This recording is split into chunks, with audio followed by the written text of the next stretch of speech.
Y'all already know. I'm going to sit right here and wait until Bucho tells me that we can be heard. There we are. There we are. I see a confirmation from Bucho and from Doc and from Skip. Whew. Welcome back to the Symphony, guys. Let's get this party started. Hello, everyone, and welcome to the Symphony. Symphony Entertainment, Gaming, and Arts, if you don't know by now, is my gaming company that focuses on horror systems, indie games, organic content, and player agency in an attempt to bring a symphonic approach to horror role-playing. I am your host, Bridgett Jeffries, but tonight I am a mere player because we have GM, your friend Nate, yes, your friend, my friend, everyone's damn friend Nate, here on the Symphony running for us for the first time, and he's bringing with him public access. Now, guys, here's what happened was with public access. I have never read, nor played, nor run public access before. Nate was a responsible keeper and sent us all this information ahead of time. And I read it this morning. And by this morning, I mean like 3 minutes before I sent out the Zoom link for everyone to join on. So I'm going to be out here struggling. I don't know what everyone else's fluency is going to be, but Nate is literally going to be running this for us from scratch. And honestly, I'm delighted because if I'm going to go into something blind and something horrific and blind, Nate is an exceptional person to kind of like jump into those waters with. So I'm super stoked about it. So before we get into the content, only one announcement today. Symphony Entertainment does have a Patreon. So we've got backers on the cast right now. So if you like this content and would like to help us create more like it, please consider backing us on Patreon. That's going to be at patreon.com/Symphony Entertainment.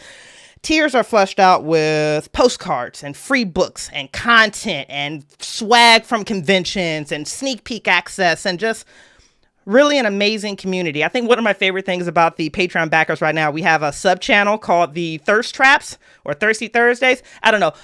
Doc Tracy created it, but basically it's a whole sub channel in our backer area where all we do is post selfies or post pictures of things that we love and then we thirst over each other. And guys, there's something just so encouraging and enriching and wholesome, as kinky as we get, with just being around each other and loving on each other. So if you want to join that community, allegedly there's going to be a bot at some point that sends you to symphonyentertainment.com and it'll have a link to my social medias and the Discord and blah, blah, blah. And again, you can back us at patreon.com/Symphony Entertainment.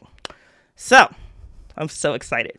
If you're wondering why I'm fangirling right now, one, Nate is here and I really hate Nate. But aside from that, I have 3 brand new people with me that have never streamed on the Symphony. 2 of these faces I've never seen face to face until this moment. And I'm just super stoked right now to have brand new fresh blood on the Symphony that are lending me that type of trust and that we're sharing it and sending it back and forth to each other. I'm super excited about this particular experience because new people make the world go round, honey. So let's hop into these cast members. Cast members, please introduce yourselves. Tell us who you are, where people can find you, some of the things that you do, and what's going to be today's question. I've done like what your favorite animal is. I've done what your favorite holiday is. We've done tacos. Favorite genre or favorite type of food. That'll work for me really fast. Lashea, hit us, baby. Tell us who you are, where people can find you, things you do, and your favorite food. Okay. Fresh blood number 1. Hey! So I am TanyaLashea. I'll go by any name.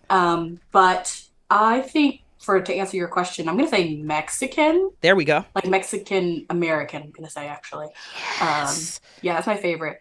So you guys can find me anywhere you find the Aging Journey podcast. It's a podcast where we go back in time and process and talk about childhood and transitions from childhood to adolescence to older adulthood and through tabletop RPG. So really interesting concept. But we currently have our main campaign going on right now, which is called The Red Bridge, which is kind of like a horror version of Jumanji. So you can catch that, over on our YouTube channel called the Aging Journey Podcast or our website that is the Aging Journey Podcast. And then we are also bringing on new GMs. So we just had a GM that is currently doing a Cthulhu Dark scenario. His is so fun and so great. You can also find that on our YouTube channel. That's called The Purple Island. Ooh. So we mainly do homebrew original content. And unfortunately, I don't think we write any of it down. So you're gonna have to watch the videos. Sorry, but yeah, that's me. Oh, I love it, and I've been mispronouncing your name, so I'm gonna self-correct. Lashea. Lashea. My apologies for the mispronunciation. Okay. I've got it going on. Feel free to buzz me going forward. You know I'm loud and I be moving fast. Yeah. Orion, baby, tell us who you are, where people can find you, some of the things you do, and the thing we really want to know, what your favorite food is. Okay. Hi, I'm Orion. This is my first time really doing any kind of stream, so forgive the nerves if I stumble over anything, if my voice is a little bit shaky. It's kind of all part of it. We're going. We're doing it. Um, I've been looking to do some tabletop RPG streaming for a bit, so I saw the opportunity and I jumped on it. I don't really do anything else. Like otherwise, I'm not like producing any kind of content. I don't have a podcast. Been thinking about it for a bit, but it's Ooh. not. It's not. Nothing is recorded yet, but maybe. I guess really like the only thing that you can really see that I've done a little bit of voice work for some audiobooks. So if you have any interest in weird genre hopping multiversal shenanigans, new century multiverse, I did a voice of a very queer love story called Stone Spring Ooh. Maidens. So I played one of the characters in that. Ooh. Uh, yeah, otherwise just I love me some tabletop games. Favorite food. That's a Favorite food. really difficult thing. Lately, I've been really feeling Indian. Been really Oh. enjoying Indian. I might actually get some after we're done streaming. I was pre-doing my meals too. I was totally on ramen and some bao, but Indian might Oh be real yeah. delicious right now too. That could be like super comforting after all the stress of a horror game. Mm-hmm. Yeah, yeah. Orion, congratulations on making the leap. Welcome to the Symphony chat. If you're not Thank you. following it, it's okay. It's already cheering you on. You are gonna crush the shit out of this, and we're super stoked to have you. All right, y'all. Thank you. Y'all know who's next. It's your friend, my friend, our friend, Nate. Nate, talk to us, baby. Who are you? Where can we find you? What are the things you do? And unfortunately, we also need to know your favorite food. Everybody's favorite friend. Hi, I'm Nate. Nathan Hughes. Where you can find me is Southeast Michigan, of course. I talk about that a lot. I am very glad to be playing this game with you, and very glad to be on the stream. I've never streamed before either, Orion. Well, I've never run a game on a stream before either, Orion. So we're in good company. I sort of had to laugh and like, oh, I haven't done anything, but check out my audiobook that I've also, that's published that I actually did. So, okay, I got you. He's being Just want humble. to say He's being humble. it's not my book. I just did a voice in it. Voice, I mean, yeah, that's big. That's big. I haven't done a book. Just saying. See, I have. You can find me all over in these horror discords that we all love and we all are part of. Obviously, Symphony, Old Ways, Good Friends, Wasabi Burger House, some others, and then all the multitude of private discords that spring up when people want to play some games together. And then you're like, how do I get out of these private discords? I'm in 23 private discords, but can't leave any of them because they're all small. And so they'll notice and it'll be like a social thing. And so right now my Midwest ass is completely stymied at what do I do? I have to read all these and it's overwhelming, Bridgett. It's overwhelming. I'm sorry. It's so much. It's fine. I've been playing RPGs since 80s, 82, 83. I started D&D like everyone in the 80s did, and then I had a couple kids. Well, I played a lot for about 15 years, and then I had a couple kids. And also RPGs were not cool back then, so I had the kids and they were not cool, and I was tired of not being cool, and then I had to deal with some kids, so I didn't play anything for 15, 20 years. Started looking around again after, I'm like, holy shit, RPGs are cool. I should get in on this because I know how to do that. And I didn't know how to do it, and I had to restart everything because all the rules and all the dynamics and everything had changed. But Yeah. I've always loved this sort of this thing. You come together, and whether you're doing something mechanical, whether you're doing something like battle gaming, whether you're doing something storytelling, I just love it. I've done some improv on stage, and I get the same feeling, right? Of you're at this table, you're trying to build something, you're trying to remember what someone said, so you can pull Yeah. that back in and make it part of the story. All that shit is just delicious. I eat it up. Yum, yum, yum. Speaking of yum, yum, yum, favorite food is a very difficult genre, sort of very difficult. That was a good transition, by the way.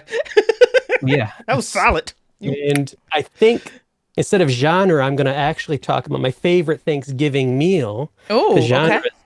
My favorite Thanksgiving meal is obviously it's a dry brined turkey that you smoke in your smoker, and then you take that out, and then you baste it with a little bit of sweet chili glaze, and then you brown that up quickly in the oven, slice that shit up, slice that delicious bird up, and then serve it next to a little bit of cornbread stuffing, because I'm a very classic, traditional feel in that. A little bit of canned cranberry sauce. It still has the shape of the can because I just love that.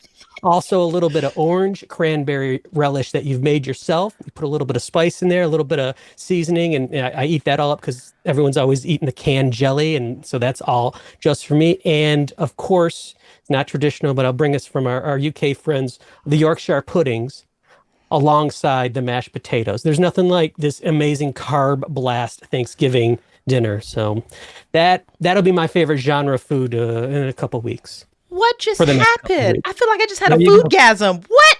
There you go. Can end the game. Wow. Oh, and you're all invited over to have some. Yeah, come on down, visit me, and away we go. Chaosium Con right in my backyard. Right, and just right in my backyard. Come on over. We'll cook for you. Oh God, that sounds so delicious. And now I'm super, well, I no longer want Indian food. Now I want that turkey. Guys, y'all know what it is. Content warnings have been discussed with the cast and crew. We have reviewed red lines. The X card is in play. X's can be sent via private message, or you can do it, visibly right here where everyone can see it. There will be no judgment passed, no questions asked. We will also be using the red, yellow, green traffic light method, which Matt and I can Tracy and I can definitely tell you are one of our favorite safety tools. With that being said, I'm getting the hell out of your way because this is not my game. This is not my story. I'm just excited to be a part of it. Your friend Nate, baby, it's all on you. Let's do it. We are playing Public Access, which is a role-playing game, obviously, about a group of people in 2004. So what is that, like 10 years ago, 5 years ago? God, Jesus. Yeah, sure. We're playing the Deep Lake Latchkeys, and the Deep Lake Latchkeys find themselves investigating the strangeness of Deep Lake in and around this strange county, Degolla County in New Mexico, Weird West style, think. In the 80s and early 90s, all of our characters here had some sort of meaningful interactions within Deep Lake. They lived there, they visited there, grandma was there, whatever. Then they all left for whatever reason. And now they're back. They're back because they met online, 2004. Maybe this is a CompuServe forum or an AOL forum, who knows? But they met online in a forum that was dedicated to and talked about this strange public access TV station, TV Odyssey, that they all remember, they all talk about, and they all have strange discussions, a lot of them beginning, do you really think they showed this? Or am I just misremembering because that was my kid's imagination translating? Many conversations like that. These folks decide to spend a summer with these strangers they met on the internet. Very dangerous. Never do that. Are you kidding me? 2004? But they do it. They rent a house. And they decide that they're going to get to the bottom of this mystery. The aim of the characters is obviously to investigate, get to the bottom of the mysteries. It's also to investigate the relationship they have between each other, the relationships they might have with this strange town, and to also understand and see what is going on in both this town and the larger, weirder area. Our players want to guide these characters through those things, and they also want to help create something that's weird and a little spooky and a little freaky. Public Access is nostalgic. We're talking about 2004. We might also probably also talk about 80s and 90s. We want to bring all that good stuff in. It's weird and it gets terrifying. There's a lot of fun. Like, Trapper Keeper fun. Like, oh boy, 80s, 90s. There's also a lot of death. It's the deadly game. Okay. So we have the full gamut and range. Everything should always feel just a little bit wrong, a little bit off. We're going to have a lot of fun. We're going to laugh. We're going to joke. Then we're also going to sort of get slapped in the face by something and take a step back and say, whoa, okay, this is funny, but it's also, this is creepy or this is terrifying. And as the mystery progresses, it gets just worse and worse and worse, as things often do. Public Access is a campaign game, and it's meant to be played multiple sessions. You're uncovering more of the mystery. You're covering more of the deeper underlying. You're turning over these rocks. You're looking at these bugs. You're brushing them away, and you're reading what's written underneath. We don't have time. This is a one shot. And so what you're going to be seeing and experiencing is sort of the Reader's Digest condensed version of Public Access, which all of us as 2004 and 80s kids are very familiar with. We're going to take the bits and pieces that we want to play with and make a really great one-shot game. There is so much more to this game if you go out and play it in campaign, and I heavily urge you, if you like this vibe and if you like this kind of thing, to check it out. We've got cosmic horror, we got graphic violence, we got ritual sacrifice, sexism, sexual desire, childhood traumas, consumer culture, other dark and sensitive topics can come up. A lot of it comes up based on the table. And be asked, oh, what terrible thing do you remember happening when you were here as a child? And so a lot of it is created at the table, not provided in an adventure in a scenario. So the game content will be really based on who's at the table and what they want to play with, which is great. It's wonderful. Having said that, we have already gone through a little bit of a lines and so we've got the Symphony safety tools in place. We've also got some lines and veils that we put together up ahead of time just to help us out because we're doing some creative and collaborative story building. And so things that we have on our lines and veils are racism, sexual assault, sexual violence, slavery, slurs, and suicide. Those are lines and veils. We only have a few hours together. We don't need to get into any of them. If it's a veil, we probably don't even need to get into it at all. We can just bypass and void. It is collaborative in story building, so obviously open table rules apply. Tell me immediately. I have no qualms and no like. What's your thing? No judgments passed, no questions. It rhymes. It's so great. Right. Thank you. I'm 100% in there. 100% in there. Just raise your head if we're getting in there. And so we've already got that set. Unless there's anything else, I think we can get this thing started. Okay. All right. 2 weeks ago, Daisy, Mackenzie, Brandon, you all showed up in Deep Lake, head full of the mystery of TV Odyssey and how you were going to make some fast and rapid progress towards understanding what the heck happened to that place. The station itself just seemed to disappear, physically disappear off the map. And then as you spent the next couple of weeks, a little bit frustrated weeks in Deep Lake, you realize mentally it's off the map too. The residents that you are talking to, the people that live in Deep Lake, either they're all in collusion or they're all in denial or they're all lying to you because no one has anything that they can tell you about TV Odyssey. Just go blank. Sometimes the conversation just changes to something else. When you bring it up, people act confused. Wait, I didn't hear you. What did you say? TV Odyssey? No. All these different reactions come, but none of them have the reaction that you expected. Oh yeah, TV Odyssey. Man, I remember that. It's crazy. That was weird. That was scary. Why did they show that to kids? And so you're sitting there 2 weeks without making any progress. Your Scooby gang is off to a dismal start. It is Friday, August 13th, 2004. Yes, Friday the 13th. Another beautiful day in August in New Mexico. So you're somewhat in the desert. You're going to wake up. It's going to be about 60. You know it's going to get about to 90, 95 by the afternoon. It's going to get hot. And those swings, people love it. People hate it. You're going to get to it.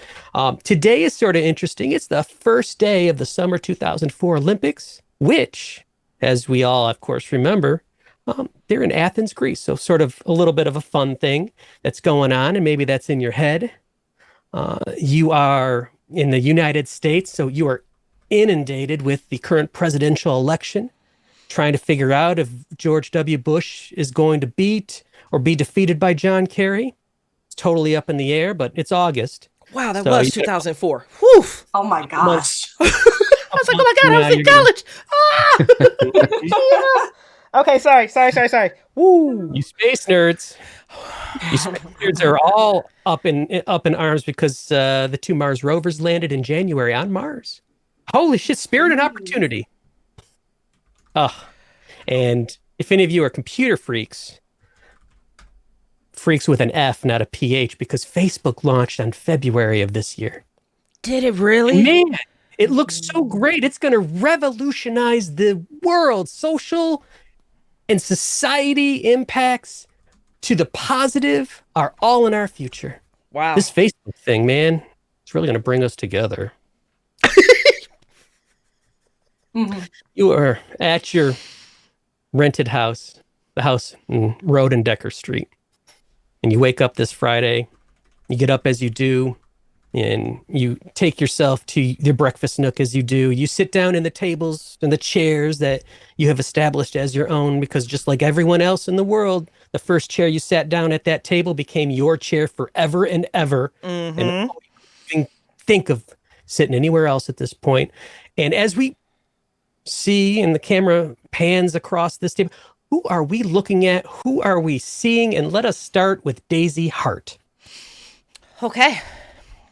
Daisy is sitting in a chair where, usually it's like the chair that's going to be yours forever. But there's something very forgettable about Daisy Hart. There's something very unmemorable about Daisy Hart. She's in this chair, but it's more or less the chair is with her. She's so easy to be dismissed. She's very mousy. She has a hard time maintaining eye contact with individuals. This is an African-American female that has a very fair complexion, that has very short cut hair, that she put some awkward bow onto that was supposed to be decorative, but really it makes her look like she's like 12, and it's like the fabric is falling off the side of like this little carnation that's on the side. But she's dressed very conservatively. She has a satchel, a gray one that's wrapped around, that she didn't think to pull off of her shoulders and like put on the floor or put on the back of the chair. It's still there, and just you always know that she's carrying around books and journals and paperwork. And the only remarkable thing about Daisy Hart is her pen case. She has a leather pen case that she keeps all of these high-end custom pens. It's probably the most expensive thing that you've seen on this individual. She cares about them with like this weird, toxic, dependent, hyper-attached Pen case. P-E-N. Yeah, like an ink pen. Yeah. Designer ink pens is what she's working with. And so she's sitting on the table right now with her hands in her lap, because that's how people sit at tables, right? They're supposed to sit with their hands in the lap. No, it's okay to put them on the table. Does Brendan have his hands on the table? No. Okay, so maybe the hand should go back on the lap. Okay, you know what? The lap is better. It's easier to fit your fingers when the hand is in your lap. Love that. Thank you. Daisy. It's breaking my heart. It's gonna be terrible seeing how Daisy reacts for her. Ruin her. Oh my goodness. And Mackenzie, what do we see? Oh, I'm gonna say sitting across from Daisy, sort of lounging on her chair, probably even taking up two chairs as her feet are also lounging on the other chair right next to her, is also an African American but darker skinned, brown skinned woman. She also has she has a short frizzy hair, but she usually keeps it in a short ponytail. And she is wearing like a long maxi silk dress that's black. And then over that is a red kimono that is also floor length. And she's just wearing some simple sandals. And it doesn't matter what time it is, because she's holding a martini. So regardless of what time it is, it's martini time. Martini going. Yeah. And you can kind of tell that she has some wealth, perhaps not like high class wealth, but wealth that's been, garnered over time. So it's not a new kimono, but it's a very expensive one. And she's wearing like simple sandals, but like a silk dress. So she kind of mixes, older, but also newer and more expensive items. And she is probably sitting across from Daisy, sipping her martini. And I will say she doesn't have anything like with her other than probably her laptop, which is like a little big old clunky thing, but it's sitting there. It's sitting there because she has it open because she just wanted to check her MySpace stats. There we go. Just make sure like everybody that has responded to her last poem that she wrote. She can like respond to them. So she's just kind of like clicking on that and just going like, oh, that's sweet. That's really nice. And then just sipping her martini. Oh, I love it. I love this foreshadowing of Ooh. 2023. But you've got like the Dell XPS or the ThinkPad, whatever this is, this brick. Maybe a clamshell Apple lock. Yeah. You might have the iBook at this point, maybe. Oof. Oof. Oh, thank you. Maybe. And also at this table, we have Brandon. Brandon, what do we see? I think Brandon is probably the last one to show up. And rather than sitting down immediately, he goes over and he gets himself some coffee. You know, he has to have the cup of coffee before he sits down. He's like, I think, dressed for the day, but he's also like wearing like a light like bathrobe over everything. You know, like he's just not quite ready to face it yet. So he gets his coffee, and this is a table that has like a rectangle table. He probably sits at the end of it. Just sits down, kind of leans back, drinks his coffee. I think he's got sandy blonde hair. No facial hair. He's clean shaven. He is definitely, he's more on the nerdy side, but how he presents himself is almost like he's flirted with the idea of being a jock without really being into sports. Kind of like if you've had like a bag of like Halloween candy and you like pull like a Kit Kat out of it and you taste it, but it tastes like a Twizzler. That's kind of like how much of that he's like actually dipped his feet into. It's not a whole heck of a lot. And I think he probably just pulls out like a composition notebook, flips through it. He hasn't upgraded anything nicer than that. And then starts scrolling down some thoughts on the page. His handwriting is not easy to read by any means. Wonderful. Brandon, we're going to start with you because we ended with you. You've been living with these two friends for a couple weeks now, and over the last couple weeks, you've got to know and see a couple things that they always seem to either have at hand or maybe in their pocket or in their room, or they rolled in with them when they moved into the apartment in the rented house on your move-in day. These are things in the corner of your house, and they are within public access mechanical items that you can use once per session, once per game. We have a session once per session to get a little bit of advantage on a roll. You can also use them every single moment if you want to just use them all the time for no mechanical advantage. But Brandon, I'm going to ask you to tell me something that Mackenzie and something that Daisy both have that they can write down in their corner of the house. And then Mackenzie, Daisy, you're going to do the same, so you can maybe start thinking if you need to what's going to happen. So what do you see, Brandon? Okay, so are we thinking just something that they could have like put in the car and like brought with them, or is this more like a personal item that would be on them? Yeah. Okay. All right. I think for Mackenzie, because she's got a little bit of cash. I think she probably has a very nice like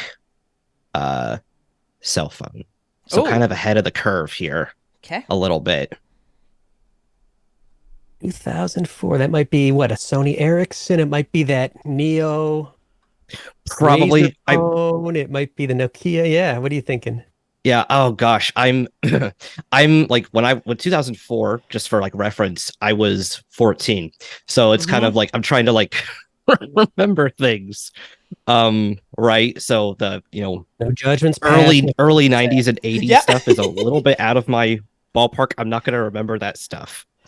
But yeah, so kind of like the pre iPhone, like whatever was like your top of the line. Yeah. Nice phone. So I have a flip phone, not a chunk phone, essentially. Yes. Yeah, we're probably still a little bit too far off from like a sliding phone. Oh my god, yes. But I think that's what Mackenzie has. Okay. All right. So Mackenzie has her coveted Razor flip phone. There we go. Razor. Hot. It's hot. It's yes. still hot. Still hot. The Motorola Razor. Yeah. Uh-huh. Motorola Daisy. Razr. So Daisy, a little bit unassuming, doesn't want to rock the boat too much. Let me see here.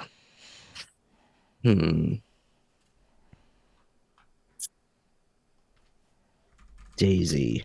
I think that Daisy, in your corner of the house, you probably brought something to kind of entertain yourself with. Okay. During downtimes when we're not working on things, we're not trying to investigate things. I think when you drove out here, you brought a whole easel with you. Oh, okay. Like a painting easel? Yep, like a painting easel. And if that, like, you can like extrapolate, like if she has any kind of like smaller, like, watercolor kit or something that she could like bring with her when she like can put in her bag or something. Oh. Love it. Yep. So Daisy, your travel painting kit is with you.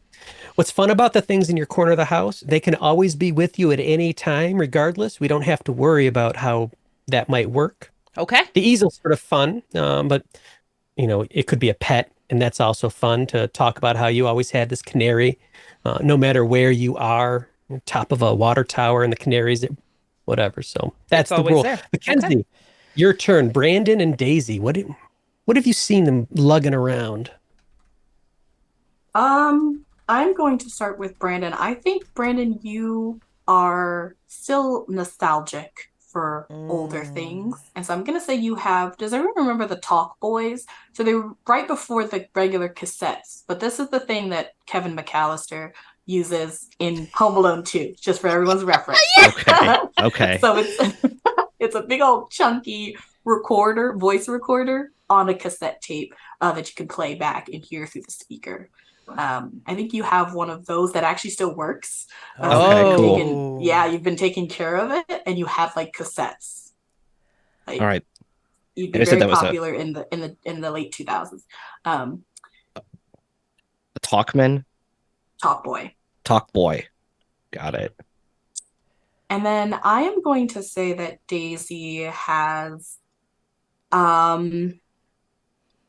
something a little occulty, maybe. Ooh. So perhaps a set of tarot cards, but like really nice ones. So like ones that are either like handed down from like a family member or were like special. So like they're like pristine, really nice cards and in immaculate condition. Oh. I love this mechanic, by the way. This is delicious. Mm-hmm. Yeah. This is as part of we didn't do character creation, but as part of the character creation mechanic in public access, it's this kind of thing. You all to get together and, it's like a lightweight Kids on Bike, like a session 0 guided pieces. The character sheets are simple. There's like 7 or 8 things, but they're not so simple it doesn't feel like there's a game. There's definitely a game behind it. But yeah, this is sort of the vibe. And speaking of Daisy, what kind of vibe did Mackenzie and Brandon give you when they came in, and what kinds of things do you see them carrying around? Yeah, so I don't usually say much, but I do watch a lot. I look a lot. I observe a lot. I listen. I haven't had a chance to actually peek in to see exactly what it is that Mackenzie has, but it's a small black book. It looks like it's probably leather, given with the way that it's fashioned. And the pages are all filled with, I think they're addresses or maybe phone numbers or maybe social security numbers or credit card numbers. The couple times that I've seen her open it, I just know that in certain encounters,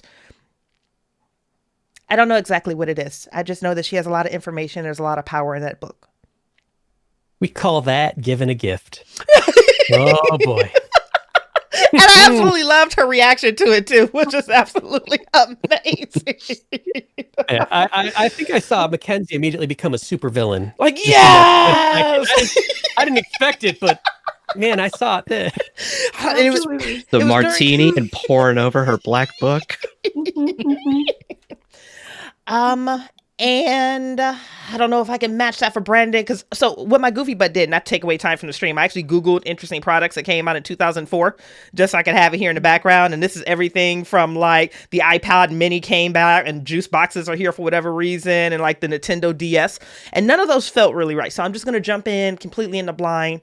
If I were walking down the hallways of that house that we're renting, and at some point I looked over my shoulder and looked into Brandon's room, what item did I see him with that I found absolutely curious? It's something that he carries in his pocket. It's something small, but it moves. It's malleable. I don't know if that's a significant item. I don't know if it's a toy. Tamagotchis also. I almost gave you a Tamagotchi there, Orion. I was so That would have rolled. and see, don't threaten me with a good time. I've never been able to see exactly what it is, but I've seen him hunched with his shoulders over doing something. It beeps. I don't know if it's a toy. It's awfully small to be a toy, but I've seen it in his pocket. It's small, it's mechanical, and it looks like it's something that entertains him or maybe grounds him. I haven't had the courage to actually ask about what it is. It's a Tamagotchi. You agreed with it, and now I'm going with it. Yeah, we're doing it. So, all right. So you all have things in your corner of the house. Let those breathe life into your character to the degree that you wish them to. okay. All of you are also, so your latchkeys, Deep Lake latchkeys. Part of that, that nickname comes from when you were here earlier in the 90s, late 80s, early 90s. All of you were latchkeys and left alone during the day. You had two parents working, and that allowed you to get up into some trouble. In the game Public Access, you also have a latchkey move. And the latchkey move is something specific and unique that each latchkey character has with them, and it has a cool name and everything like that. So going through that, Mackenzie, your latchkey move, come with me if you want to live. Oh, shit. You're the kind of person who identifies all the exits when you arrive somewhere new. Once per session, when you and any number of characters are facing grave harm, you can avoid that harm by narrating how you lead everyone to safety. So that's Mackenzie, your latchkey move, and it's in your character keeper character, sort of towards the bottom with the full text. Daisy, knowing is half the battle. You're a deep repository of knowledge, some of it even useful. Once per session, you can introduce a real-world fact about something in the scene. That thing is a capital C clue. And capital C clues, we'll get into those when we start investigating a mystery, are very important. And Brandon, you never know what you're going to get. You have a background doing research. What is it? Up to you. Once per session, when you do the meddling move, which is the move you do when you're trying to find some clues somewhere, by looking through books, microfiche, old records, online archives, anything like that, you find an additional capital C clue, even on a miss. Interesting. Nice. Big deal. So all those are on your character keeper sheets. I chose those before any of this character introduction showed up. So if they happen to feel very right, luck. If they happen to feel very wrong, we can change them, or we can just figure out how to make them feel right. It's whatever whatever works. Okay. But there is a knock on the door. And I'm just going to narrate this. We're not going to play this out. We're going to pick this up after you've had this experience. But there's a knock on the door. You open it, and there's a young man standing on your door. You recognize him as Casey Wilcox because you knew him from back in the day. He's wearing a speedy delivery outfit. He's got the hat on. He's got the uniform. He has no package in his hand, though, because he has shown up at your house on Rodendecker Street because he's heard about your investigation of TV Odyssey. You've been talking to folks, and it's getting around. And he doesn't know much about it, just like no one in Deep Lake seems to know much about it. But he thinks he might be interested in another Deep Lake mystery that has a personal significance to him. The house on Escondido Street. He explains that 18 Escondido Street has been abandoned since 1994, when the family that lived there, the Rappaports, disappeared without a trace. Casey cares about this because he was 10 years old then, and his best friend Elliot is Elliot Rappaport. And the youngest of the two Rappaport children, older sister Abigail, dad Hugh, H-U-G-H, and mom Sherry. He doesn't remember there being anything strange going on with the family. Mom and dad weren't fighting. Dad and mom seemed to have fine jobs. They just were gone. And their sudden disappearance to Casey was bewildering. The lack of concern, care about this disappearance to neighbors and was also bewildering to him. And as a kid, things happen. He just figured maybe there was more to it. As an adult, got into his head, I'm going to look into it, and he realized there's nothing. There's no reason. There's no rhyme. There's no explanation.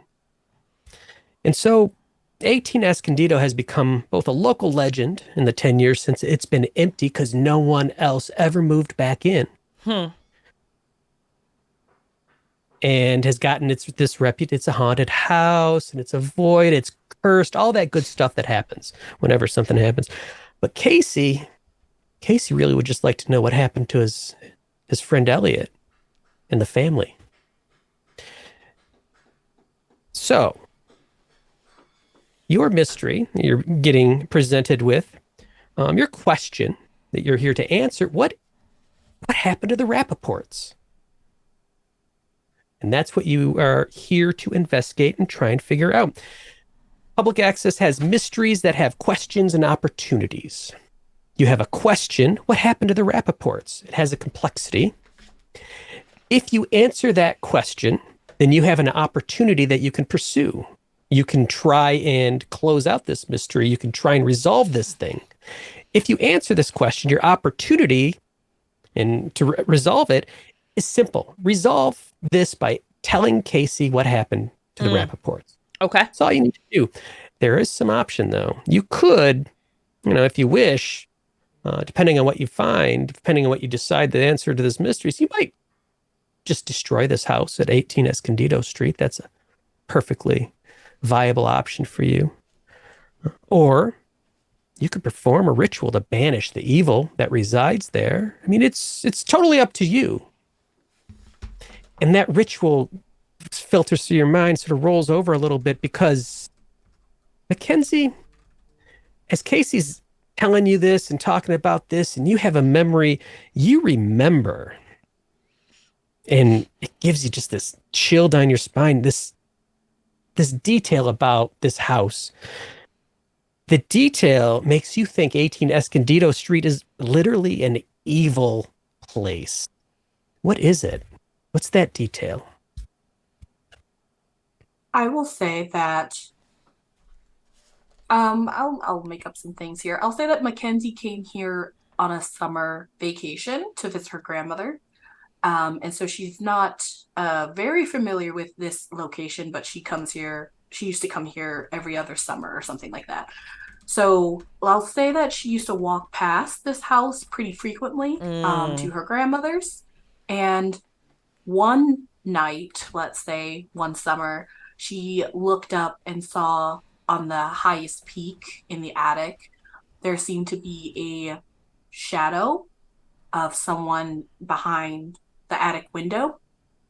Even though she knew that it was abandoned and that no one had lived there for a long time, that day scared her. And so she purposely would start to avoid walking past the house after that, especially since nobody seems to think that anyone was inside of the house at any time.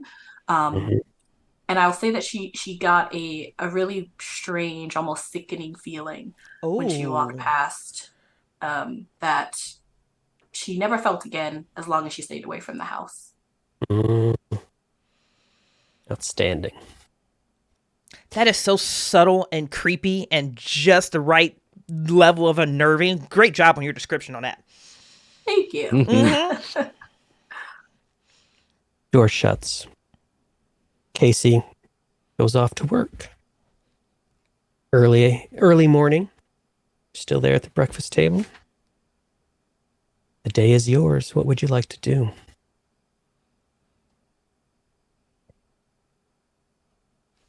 Okay. You hear Go ahead. Go ahead. Oh, go ahead. I'm loud and I take a lot of space. Go for it. I was going to say, I don't think I would say anything. I think perhaps you all would just notice that Unusually, I'm not quiet.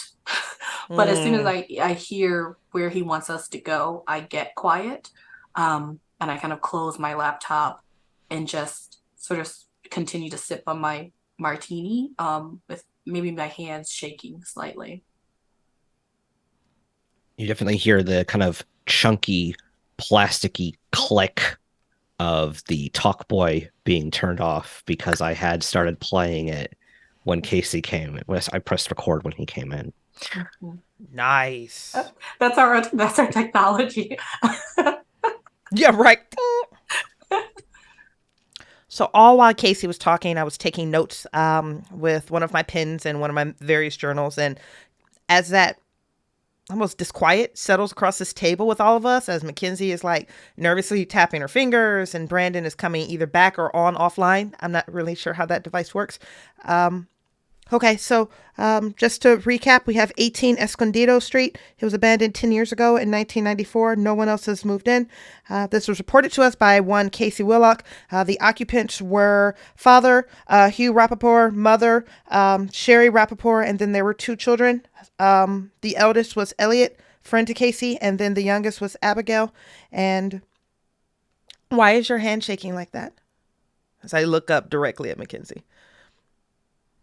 As soon as you notice that she puts one hand over her hand and sets her glass down. Weak nervous system, probably. Or I need some water since I haven't drunk any in 3 days. That's quite impressive. Bridgett is so triggered. Sorry, you got me on that one. Please continue. My bad. That's quite impressive. You're what are you doing there? Writing down? Yeah, yes. I'm just recording. Sometimes it's easier to remember things if you have them written down, or information, depending on the experiences that we have, can distort or confuse information. So if it's written down, it's typically I was just taking notes. That's excellent. She's going to stand up. I'm going to top off my martini, but you two continue. And she's going to go to the kitchen to make another martini. And she'll kind of take her time as she kind of collects herself. Do you think I upset her by asking? I don't think you upset her. Like, maybe she should lay off on the martinis. Yeah, maybe. Where do you think we should start? Should we go to the house or maybe go to the local library to see if there's any information, or start with the neighborhood and start asking questions? Well, I mean, here's the thing. People around here, at least according to what Casey said, actually aren't saying this place doesn't exist, right? So maybe we could get information from people. You know, it's no TV Odyssey, but I'm interested. I gotta know what's going on with this. But I don't know. I kind of want to just check it out first, you know, get like a scope of what it looks like. Yeah. You know? Yeah, so maybe just you want to go directly to the house? Oh yeah. You know, look around. Wonder what kind of state it's in. I don't know. Mackenzie. Oh, sorry, go ahead. No, you're good. You're good. You're mixing your drink in the kitchen. Your gaze drifts out the window over the sink as you're going through these very familiar motions. You see a couple kids, 3 kids, 2 of them holding the jump rope, one swinging, or one jumping as they swing. And you can barely hear through the insulated glass of this New Mexico rental house. They're chanting, they're singing. I don't know why I said chanting. They're just singing. They're kids as they're going through. And your memory drifts back to Deep Lake when you were younger. And as you watch them, the one that jumps is jumping slower. It's as you're thinking about this shadow, this event, this possibility that you're going to go back to that house. And never really left you, and it just seems like such a minor moment. Why didn't that leave you? That moment never seemed to leave you. And you blink and you've been holding the empty jigger over your mixing cup for who knows how long, and there's no kids out there. There's no one playing double dutch. All you hear is the gentle conversation coming from the dining room nook where Daisy and Brandon are. I think I'll set my supplies down and grab a glass of water and come back to the table. I can tell you what the house looks like. Oh, you been there? Say that. Because you're being kind of coy. What's up? Well, I don't want to alarm anyone, but there's something off about that house, particularly the attic. So if we are going to go and investigate, perhaps we should be careful, maybe bring protection. It's been abandoned for a long time, right? So who knows what shape it could be in. Hey, if you're, nervous or anything, we don't have to go inside. We could just check it out and then maybe go talk to the neighbors or something.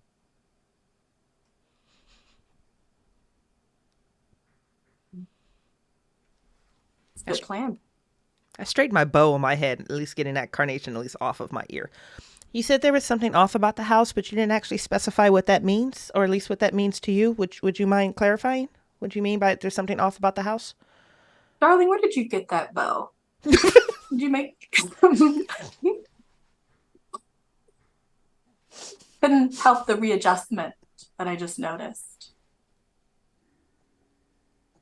Oh God, you have to come back as often as you can. You're absolutely incredible. Holy shit. The amount of black girl energy I just got from like, babe, who did your hair? No, babe, who did your hair? Babe, no, babe, who did your hair? I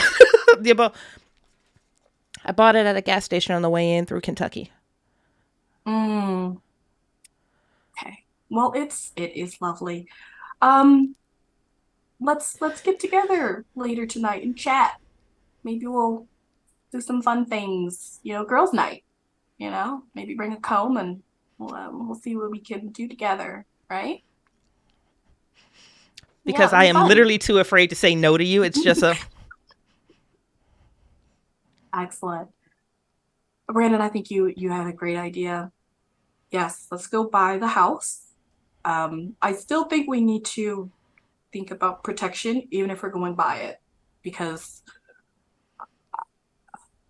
it's hard to explain, I suppose. Plus, it was a very long time ago, so I could be mistaken on how I felt, but I feel like the danger extends past the house.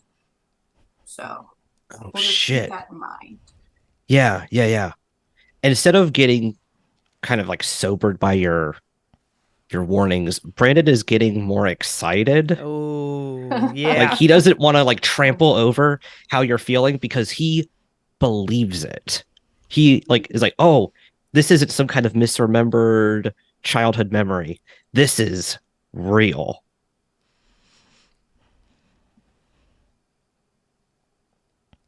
Okay, so should we go? I'm gonna go Who's get dressed. driving? What are you driving? Tell me about your vehicle. Oh, it's definitely Mackenzie's. That's Mackenzie's, yeah. What would she bring?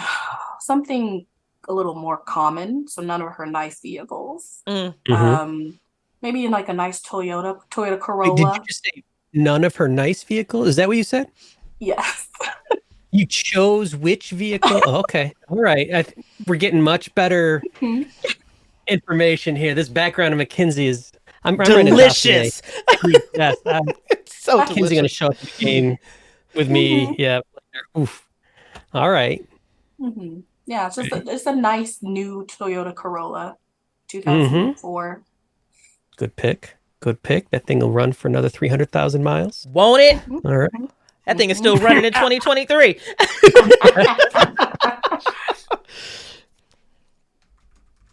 All right. Y'all get ready. You collect all your stuff that you want to bring. You pile into the Corolla, crank up the air conditioning. It's only 70 at this point, but it's coming.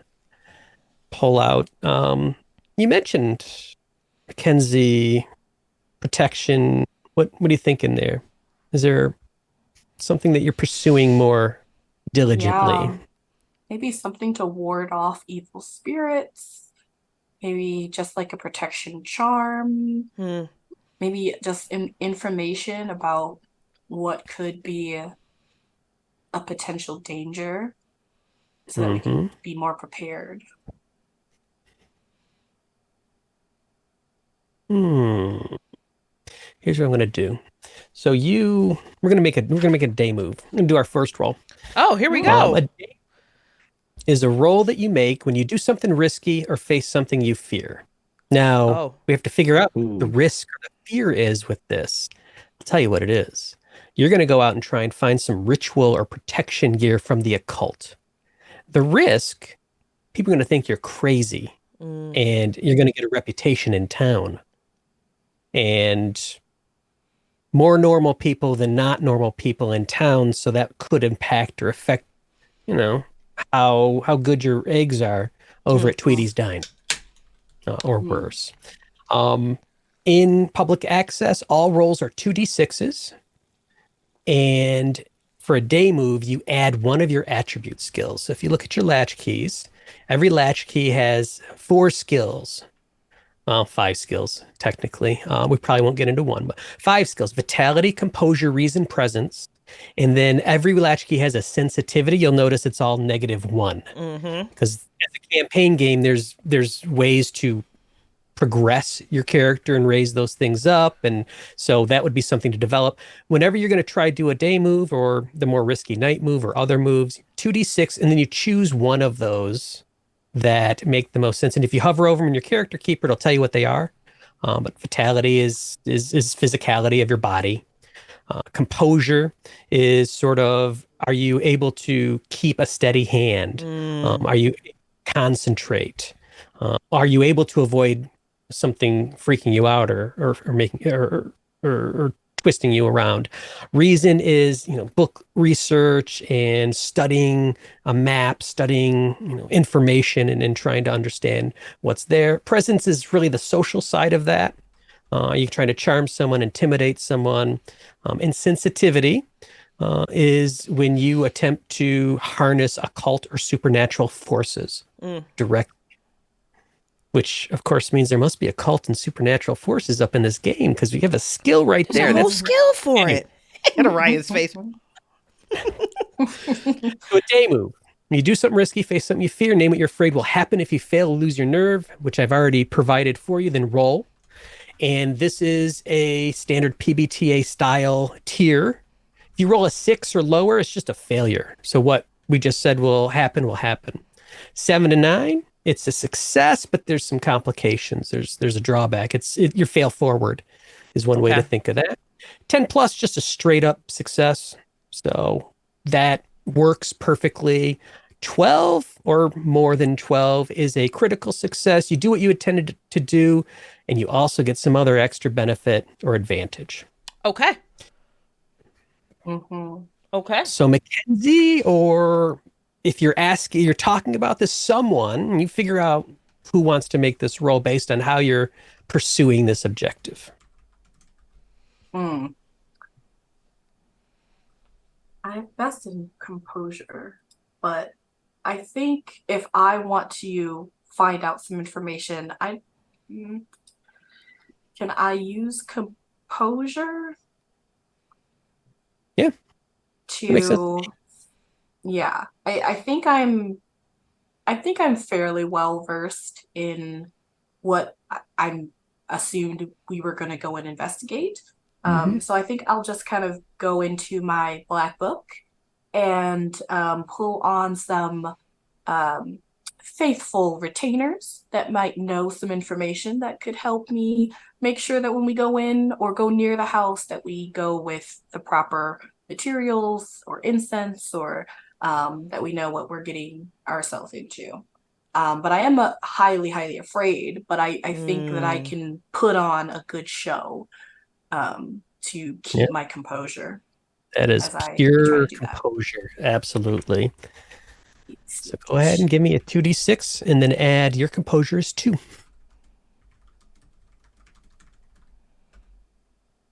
That is a 6. 7. All right. That's a failure. 7. Oh, it's a 7. Oh, That is a success with complications. Okay. You got a 7, right? Yes, 4, 1, and then the 2. Success with Okay. complications. Another mechanic in public access, and on your character sheet you see these, you have keys, things called keys. This is a Brindlewood Bay system, and so some of these mechanics will be familiar if you've ever played any of those games.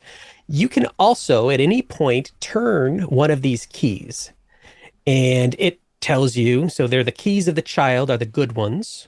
Okay. And once you finish with those, the keys of desolation are the ones that start corrupting and destroying you. That gets into the bad part of turning the keys. But at any point, you could turn a key. If you turn a key, you raise the success level by 1. And so you can make an absolute failure a partial success. A partial success, you can make it a full. Full success, you can make it a critical. But you can only use one of these keys once. Because we're in a one-shot, now, and the intent is per character, you can use them once. We're in a one-shot. I've already marked some of them as used for all of you. Oh, And okay.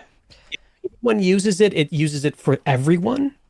Because otherwise, there's just 15 free successes out there, and no one-shot has that many rolls to spend time with. We're not playing Pathfinder out here. So I'm not saying to do this because you got a partial success, but any roll you could look to your keys if you really wanted to succeed and make that work. The reason why this is so ready and so available, like I said, Deep Lake is dangerous. People die all the time. Okay. So a key only gives you 1 point, though. It gives you 1 tier of success. Yeah. Okay. So, partial success. Assuming you're going to ride with that. Yeah, I'm going to keep it. All right. You head up to the black box, which is in Deep Lake, right on that main stretch where, City Hall, and there's no courthouse, but the police station is there. And there's a little tiny historical museum. There's a library. That's where a couple of the other stores are. It's what you'd expect out of a small town main street. And Black Box has been there since you were here as a kid. And you remember, you didn't recognize or realize the more esoteric things that they sold, but it was definitely the hopping coffee and tea shop in the early 90s. And you know now that it's also, since you've been here a couple of weeks, the place to go for the kinds of things you're looking for. Okay. You make your way there and you roll in. Your success allows you to gather up some sort of ritual protection, and you can describe that.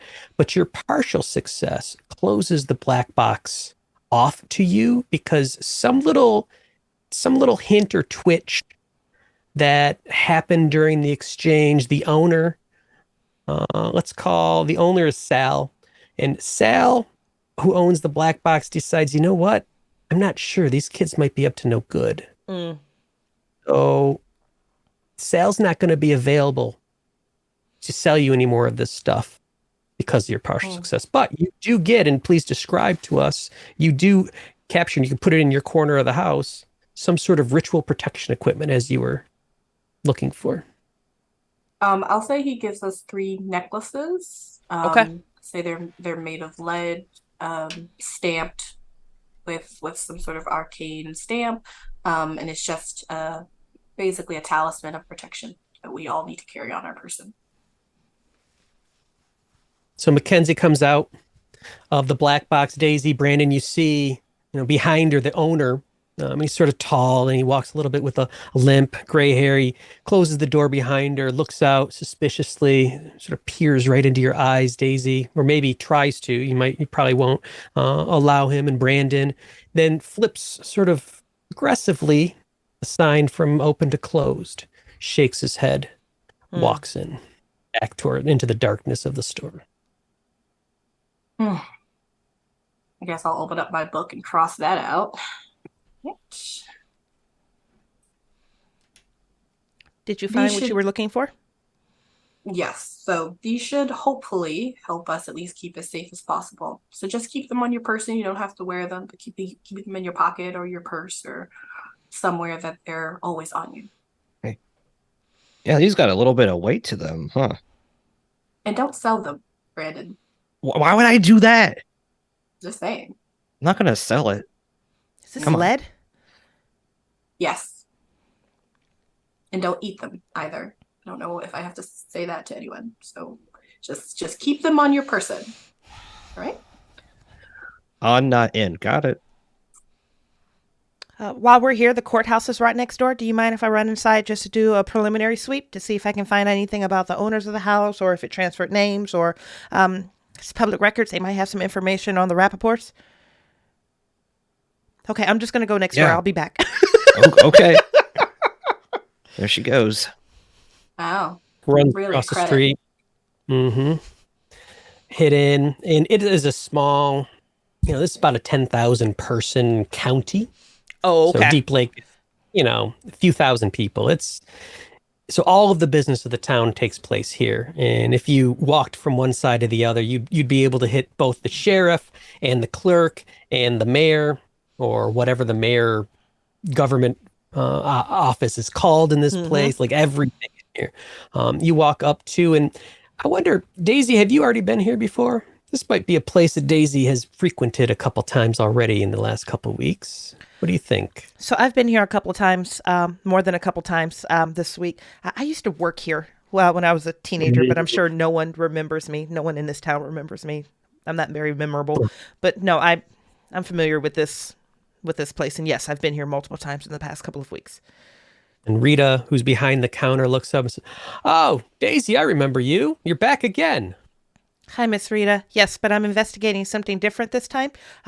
Is it possible that you can help me pull the files for, and then it's literally, she's not being coy about it. She wants everything with, 18 Escondido Street, what she can get on the Rappaport family, news articles that corresponded to it. Just in her mind, the way she computes data, it's just like, I need bow, bow, bow, bow, bow. And I'm going to deliver it in a way that Rita knows, like, oh, okay, I need to pull this, and this, and da-da-da-da. I'm meeting her halfway. And she's interacted with you a couple times already. This time, she's sort of ready. Oh, here we go. Now, she's into like season 3 of NCIS ever since you showed up, because the level of investigate and the rigor, and she's like, this is like big city. So she's actually into this. And when she saw you coming in, she got excited.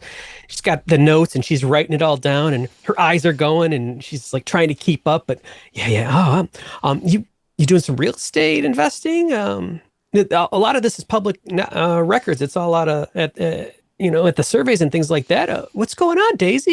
You gonna move in? No, ma'am. We're just looking into the family that disappeared there in 1994. Do you remember them, the Rappaports? Nah, that's 10 years ago. Doesn't ring a bell. But and I want you to roll me a meddling move. Because when you search for a clue, conduct research, otherwise gather information. Okay. Describe how you're doing so, which you've done, and roll with an appropriate ability. Same thing, 2d6, and then choose the latchkey attribute that you want to use. And it's the same tiered system as the other moves. Yes, sir. All right. So when Daisy really wants to get something done, she really wants to get something done. That is an 11 on the die. And I'm going to be using reason, which puts her at a +2. So a 13 total.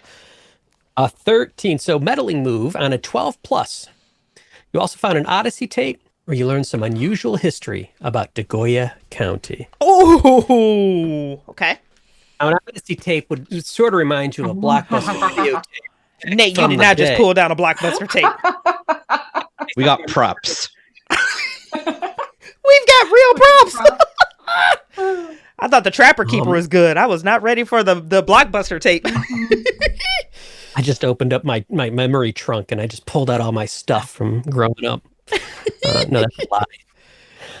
I will say for the stream, we're not going to get into Odyssey tapes. In the follow-up, we could talk about the Odyssey tapes because they're juicy, they're delicious. They are literal remnants from TV Odyssey littered all across this town, and they unlock the underbelly of this mystery. What I'm going to do is give you 2 clues. Okay. As Rita, and you work with Rita, it's very efficient. The 13, very efficient. You're probably there 15 minutes. Okay. And Rita, she has the information and it's all pretty much here. Some of it's even digitized, which really helps, but she pulls back a bunch of information. Clues, capital C clues, are a inventory mechanical item, as well as it starts to unfold and unravel what's going on. And I have a list of them. I'm going to give you a random one. Okay. The way mysteries work in public access, you gather up enough clues that you can try and solve the mystery. You try and solve the mystery by together collaboratively building a story that solves the mystery based on the clues you found and everything else that we've built together. There is no answer in any scenario or adventure. You provide the answer. Interesting. And the way that answer works is based on everything that we figured out and done together. And I'm going to tell you, as a keeper that runs games, these players come up with the most terrible, horrific, just nerve-wracking answers. No one would ever put it in a book. And everything. But so she brings you back a bunch of information and a bunch of records around 18 Escondido and the family. She finds a few newspaper clippings from the microfiche talking about, they don't talk about them. There's nowhere that you get this family is missing. You do get the bank notice, foreclosure, auction, abandoned house. So you get some of that stuff. And she does also bring you back some, what do they call survey documents from the land.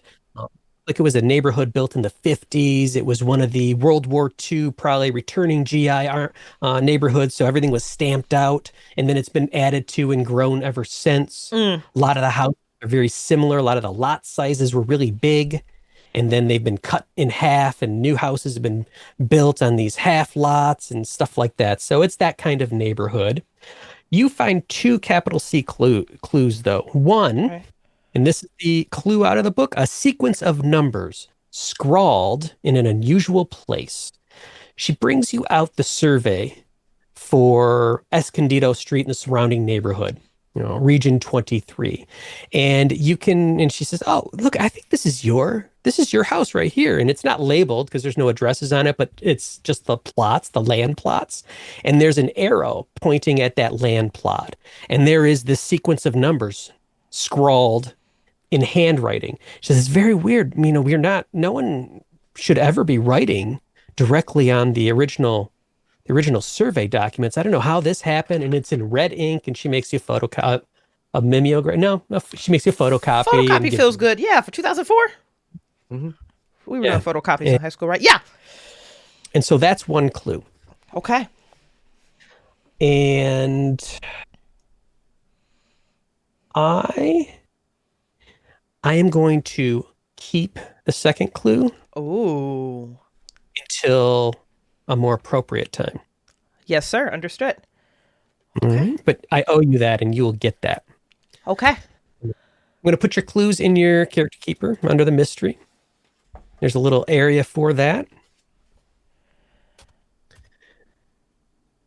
And Rita says, "Oh, Daisy, it's always a pleasure working with you. You're always so organized. You know exactly what you want. It's so great.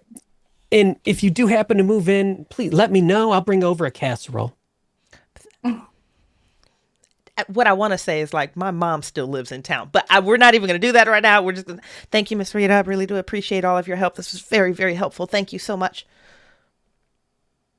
Now, just as a point of clarification, just as I'm absorbing information and mechanics simultaneously. So I've unlocked a capital C clue with the TV Odyssey, but we're just not dealing with that right now because this is a one-shot versus campaign play, but there's sexier stuff when we convince you to come back and run this in 2024, which is great. What I do have right now is that this house was abandoned in 1994, but there's no like missing persons report or no investigation. It's just like the family disappeared, the house went into foreclosure, and everyone moved on with their damn day without blinking an eye. But what I do have is on the survey itself, someone has written down a sequence of numbers on that document. Mm-hmm. Okay, perfect. Yes. Perfect. Yes. I just wanted to make sure Bridgett internalized all of that simultaneously. Got it. We're definitely playing the, here's behind the scenes, in front, the camera. What you get to do, like this is a sequence of numbers, you get to decide what those numbers are. Or you could say, hey, Keeper Nate, tell me what the numbers are. I could do that as well, but we can make those numbers whatever we want. Ooh. Especially as we're unraveling the mystery, we start figuring out. And what we will do is come together and start saying, oh, this is what it is. It makes so much sense. And Got so, it. what you got? Yep. Okay. Go back to the car. You've got a whole stack of books, or not books, of photocopied information that Rita gave you. And you pile into the Corolla. The new Corolla, by the way. Brand new. So those need to go in the trunk. Yes, ma'am. Where are we off to next? I'd say unless we have any other stops, we should go to 18 Escondido Street. Okay. And you do so. I don't know if you printed out a MapQuest map. I don't know if you are. Well, you know where it is, Mackenzie, so you didn't need that. Yeah. So my map was just. I'll put that MapQuest joke back in the back pocket. So I can later. We'll bring it out. We'll bring it out later. It'd be great.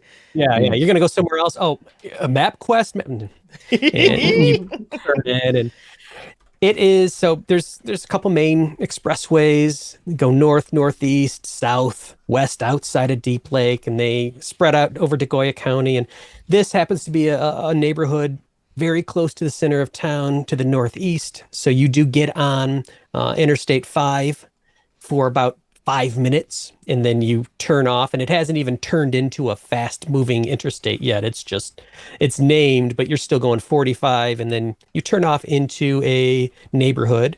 And this is, you could bike here as a kid and get to town and back and all that good stuff.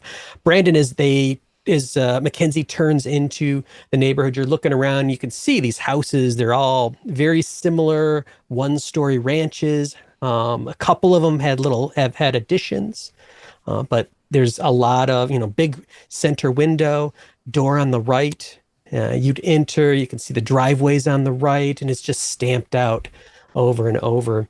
Escondido Street, as Mackenzie turns, your eye goes towards a van that's parked on the left side of the street, and it looks like it's probably a gardener's panel van, because you can see a gardener in the front yard, and he's working on this is New Mexico, so it's a lot of natural. There's no lawns, there's no large green trees and shrubs and things like that, but it's a natural landscaping. They don't have water to water the lawns here. And you look around, and there are places that do, but this may be a lower middle class sort of neighborhood. And the gardener's adjusting maybe some of the rock garden pieces. The far end of the street, I've immediately lied to you, because you do see one house, and it has a white picket fence. It has a green lawn, has a little bit of a sign, and it's at the end of the block. You can't see what the little sign says. It's got a porch that sort of looks like a Southern style open porch.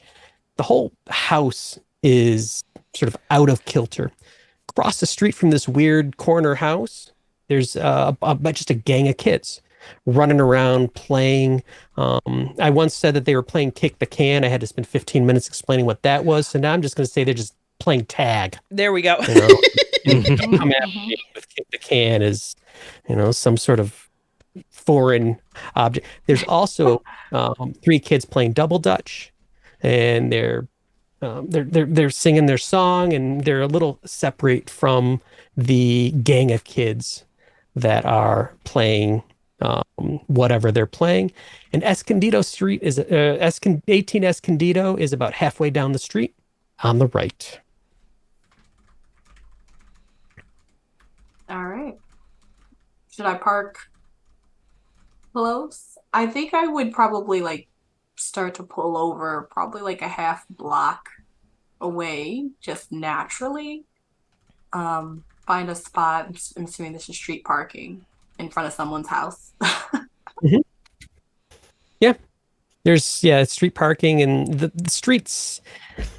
It's probably maybe a quarter mile from end to end, so it's a fair sized neighborhood street.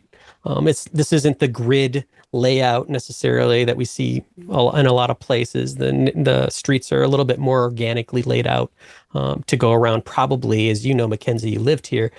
Some of the more granite fixtures and more difficult to excavate natural features in the land. Mm-hmm. And so you park plenty of distance from Escondido. Okay. And if I can also park close to the nice house as well. Okay. So you would have to like, pass walk past Escondido Okay. to get to that if you'd like to. Yeah, I think I would do that. I would go down to the end, turn around, park on that side. But I want to specifically like just walk past the nicest house on this block. Yeah, absolutely. So you go all the way as you pass 18. I'm sure all of you, I don't know, do all of you take a peek at it? Oh yeah. I'm like leaning as close to the window as I can get. Daisy is Mackenzie. When you pass this house, what do you do? I think I'm straight ahead driving. I don't look Mackenzie's over. a very safe driver. There's kids playing. Obviously, distractions have to be kept to a minimum. Right. And that's why your hands are gripping that wheel so tight. Your knuckles are white, fingernails digging into the palm. But everyone else is looking at 18 Escondido, so no one notices that, and you're safe driving. And you see a house that looks pretty much like every other house on this street. There's a screen door, and the screen is a little torn. The paint itself is much faded, but it's not boarded up. It's not damaged. There's no graffiti. It just looks like it hasn't been touched in 10 years. There are some parts on the roof that are faded and it's a terracotta sort of tile roof that you see in this area, and that's what most of the houses have. Some of them have metal roofs and terracotta. That terracotta, it looks to have not been maintained, so there are a couple pieces that have slid, but no holes, no obvious gaps. There is no landscaping. This house has gone sort of back to its natural state, but in this area, that's not such a bad thing, really. There is a large stand of ponderosa trees.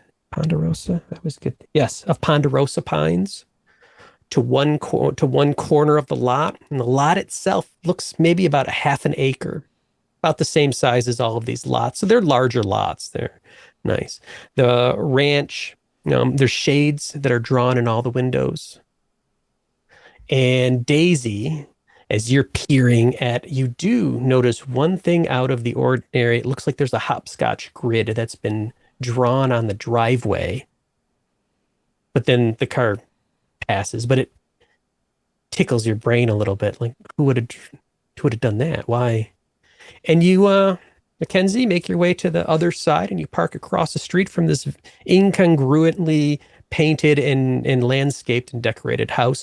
You can now see the sign says, "Please curb your dog." And there's a TV playing in the front room that you can see through the window. Yeah, I think I'll get out and walk around purposefully, just kind of a little slow. I want to catch the name on the mailbox, maybe even, maybe sachet in front of the window. And you can easily see the name I'm sorry. You can see the name on the mailbox says Head, Head. And as you sashay, I think maybe there was a little twitch in one of the curtains in one of the rooms, maybe. But you look and there's nothing. Okay. So Daisy gets out of the vehicle and there's just this hard moment of pause. And I don't know, Nate, I don't know how you're doing this to me. I'm actually impressed. I am learning something as somebody who is, still developing a storytelling style. But Bridgett is really fucking unnerved by everything that you described. I don't know why, but Bridgett is really bothered. So I'm just going to transfer all of that into Daisy. Daisy gets out of the vehicle and she closes the door. And there's this stillness. You know that sensation you get when you're laying in bed at night and then you hear a door close downstairs, but no one else is supposed to be home? And you're just like, is someone downstairs? Is someone not downstairs? How far does my fight or flight respond? You know that sensation when you're walking down an alley and you hear a can tip over and you're like, is it a cat? Is somebody watching me? Am I being pursued? That doubt. I am uncomfortable with that gardener. I am uncomfortable with the fact that there's a full green lawn right there. Those don't belong here in New Mexico. What the fuck is going on there? I am very, very uncomfortable with the hopscotch. Hopscotch shouldn't bother me. Kids do that. That's something they do. They draw chalk outlines on the ground. The rain washes it away. The kids put it back up there. I don't like these kids playing tag or kick the can or whatever. Everything about this entire street has my hackles on edge. Both Bridgett and the characters. Everything feels like it's one short step of a disaster and I can't put my finger or my teeth into it. Daisy, does it help that the kids are singing a little sing-along song as they're doing jump rope and the cadence of that is a little bit too slow? No, that doesn't help at all, Nate. Nope, damn sure doesn't. I just told you I was scared and you went, oh yeah, let's lean in. Yes. No. I mean, it's just Escondido Street.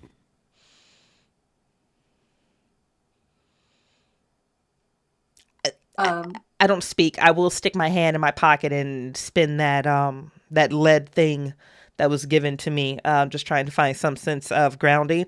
And then I probably am going to move and stand a little uncomfortably close to Brandon. Right. Brandon remains just that little bit oblivious. Mm-hmm. As you get close, because he is so in the moment. He's like zeroed in on that house. And he kind of bounces a little bit in place, looks between you two like, yeah, we're doing this, right? Like he wants to do kind of, let's get hype. But you're both a little more reserved. Mm-hmm. So he kind of stops bouncing in place. So, are we going over there? Yeah? Looks like it. Okay. All right. I mean, I didn't see any, no trespassing signs or anything. I don't think we're going to get in trouble. Why isn't this house boarded up? It should be boarded up. City ordinances would have boarded this up when it foreclosed. Yes, I was going to ask you, Daisy, from all your information you found, it's still abandoned? No one lives there? Correct. It's not in ownership. What is it in probate or sitting in? It's just the bank owns it. Who owns the house right now? It is owned. That's a great question. It is owned by Debbie Rappaport, but it is not unoccupied. And it has not been occupied since 1994. Debbie Rappaport? Her name is Debbie Rappaport. And the records that you got with that outstanding 13, it did go through about 3-4 years of what do we do, foreclosure. Debbie bought it. Okay. It was not, she did not inherit it. And she had to fight to buy it. Did I get a relationship between Debbie and the family? I mean, I see the same last name, just but the last name. Just the last name. It was purchased in insert year. What is it? 1999. Let's say 1999. By Debbie Rappaport. By Debbie Rappaport. would I know what relation that Debbie has to the family? How well do you think Mackenzie knew the family overall at the time? I don't know if she would necessarily know the family, but I think if she came back every summer, she might Mhm. know the gossip her grandmother says. Mm. So I think she would know at least names and like if there was like you know, a stepchild or someone who's, not doing well in 2 blocks over or there's some Mhm. gossip, she would have overheard that. To the players, Debbie is Hugh's sister, so the dad's sister. Okay. To the characters, I'm going to say Mackenzie probably has heard Debbie's name because she's in Deep Lake still. She still lives here. You would have never seen her or met her. Okay. Okay. As we walk up, I'll kind of stand a little back. I'll let Brandon and Daisy go before me, and I'll kind of shrug that off as me just walking slowly. Mm. But I'm also looking at everything else but the house as I kind of talk, and listen. Like, oh, Debbie, I think she's someone's aunt, Elliot's aunt, I think. Hmm. Okay. Kind of weird to own this and not do anything with it. Huh. Well, investment properties are getting very popular. You would know more about that than I would for sure. Oop! Mm. I chose to interpret that as shade. Probably not really from him, but Yeah. unintended shade. Unintended shade. Unattended shade. Unintended shade. Oh, somebody put that on the Symphony quote board. That's amazing. Oh, it's delicious. Okay. So he is like so Brandon walks up to the house, and I know I that the windows have like curtains drawn, right? They have blinds. So they have Blinds. horizontal blinds, and all of the Okay. horizontal blinds are closed. Okay. And you cross over the threshold of the house and you enter the house's property. And now you can more clearly, the air is clearer in the property. You can more clearly hear the sound of these kids as they are playing, and the bike chain is grinding on the bike, and you can hear the footsteps just pattering on the dust and the rock and the stones and the lawns that they are playing against. And there's another laugh, and there's some screeching, and then you can hear the meaty sound of a kid hitting the ground and what sounds like the snap of a stick, dry stick just snaps, and then you hear a scream and a screech, and you hear the sound of sirens in the distance, and then you blink and you didn't hear any of that last stuff. It was just the kids playing.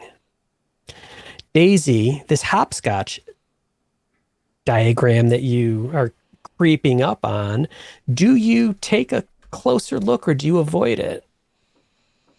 Oh, we have to take a closer look. We Yeah, have that's to. your job. That's It the is. requirement. And as you reluctantly do your job, you see drawn out in chalk. It's chalk that has faded with time. Daisy, you're very logical. You're very smart. Chalk doesn't fade with time. Chalk washes away. Mm-hmm. This chalk has not washed away. And it is a hopscotch diagram, and it's laid out. It's got the start and it's got the cross that hopscotch has, and it's got the end and a picture where the 10 should be, the letter 10, and all the other squares are numbered correctly. Where the letter 10 should be, you see someone has drawn a symbol of an eye, and the eye is crying. And if any of you are mythology kids, which all of you might be, it looks like the eye of Horus, just with tears. If I see Daisy walk over to it, I think this is the first time my eyes will kind of snap to her, see the hopscotch, and then I think instinctually I'm going to look at the attic window. Mackenzie, where's the attic? This house has an attic. Mm-hmm. Mackenzie, this house is a single-story ranch, just like the rest of the houses in the neighborhood.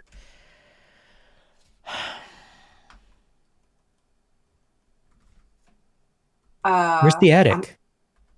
I'm gonna stop in my tracks and go, wait, we're at the wrong house. What? No, we're definitely at the wrong house. Oh. Yeah, we're supposed to be. What's the address? I'm gonna look because I imagine Brandon was probably approaching the front door. Is there like a placard or something? You're right next to the painted black on white, faded black 18. He points to it. Do you think someone messed with the sign, or why is this wrong?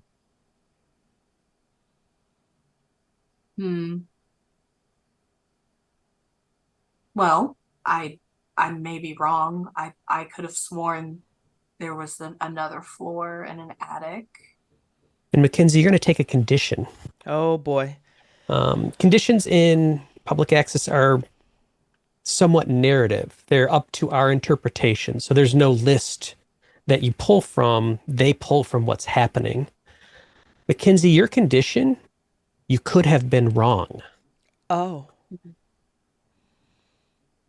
Which is meaningful to Mackenzie to possibly have been wrong about this.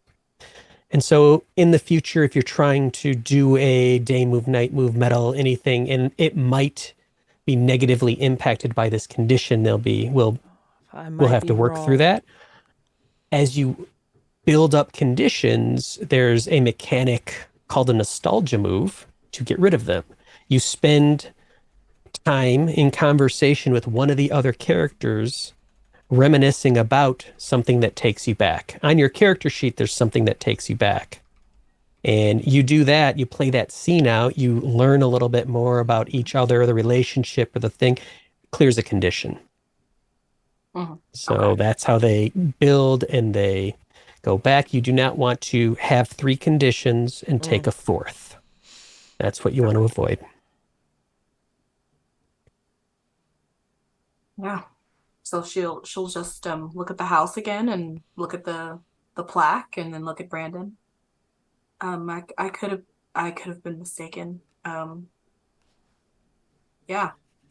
Perhaps this is the right house. Doors open, Brandon. Gonna give Mackenzie a slightly worried look and gonna grip the doorknob and go ahead and turn it if I can. And you turn it and the door's open. And you blink and I knew that. Do you open the door? I'll take a moment and look. It was actually open. Not just an invitation. And I'll see if I can peek between the kind of like the space, see if there's any light filtering in. What is the entrance of this home look like? Is there any furniture inside? What is the state of it? And you look and the blinds are closed and they are well fitted. So you get just a glimpse, but you are able to see into the house a tiny bit. There's no lights on. There's probably no power. It's been empty for 10 years, but there's no lights on other than what dimly filters in through all of these closed blinds. And you look and you can see shadows and shapes that make you think that the house is fully furnished inside. Through the front door, you're probably peeking into a living room, and the lumps that you're seeing are probably a couch.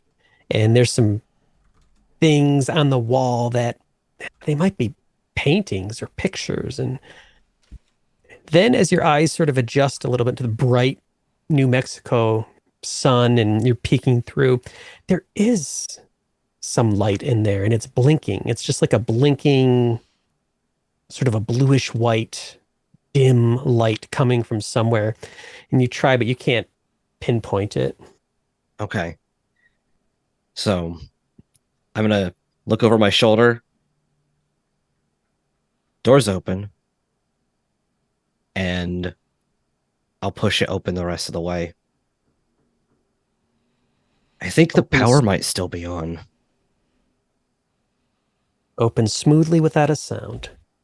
And crisp, cold, air-conditioned air comes out and welcomes you in. The hairs in the back of his neck is standing up a little bit, while this house might not be checking all the boxes for what he would expect of like a derelict haunted house, or peering in to see kind of your Venetian blind effect cast across the carpet. There's just something about it that is getting under his skin a little bit. He's going to step across the threshold and look at Daisy and Mackenzie. Are you two going to come in? Daisy's in a minor situation that I'll resolve very quickly unless Nate takes it some weird direction. But Daisy was kneeling down over the hopscotch thing with the crying eye of Horus, and she's talking to herself like, okay, the eye of Horus, it's Egyptian mythology, circa this decade to this decade. This is a protective magic. I've never seen it with tears. And then she hears like the kid's bone breaking, and then she hears the sirens. And that was about that time she was also getting ready to pour water onto the chalk to see if this is actually chalk or maybe there was paint, because this shit should have washed away. So she's compartmentalizing all the things that she can control and investigate right now by the time she realizes that door is open. Rapid fire questions, Nate. Because at this point, when she stands up with the intention of like, washing the chalk away with the water to see if this is maybe paint, the sirens were going off. Does the chalk wash away? No sirens. Kids are playing happily. The chalk washes away easily. So Brandon says, are you coming? And I turn around and I look him down and I'm like, did you not hear the sirens? Or the kid? Then there's like this echo of like, what do you mean Mackenzie was saying she was at the wrong house? Like all of that is not computing as quickly as it should. She's slowing down.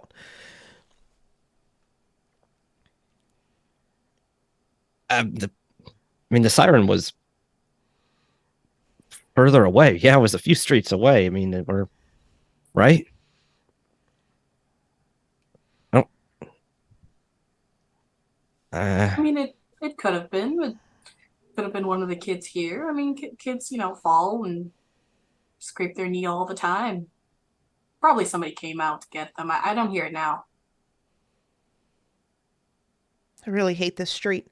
I'm going to stand up. I'm going to close the cap onto my water bottle. I'm going to stick it back into my bag with my fold up painting set. I really want to do a sketch of this crying eye of Horus, but now isn't the time apparently. And I'm just going to go follow behind Brandon.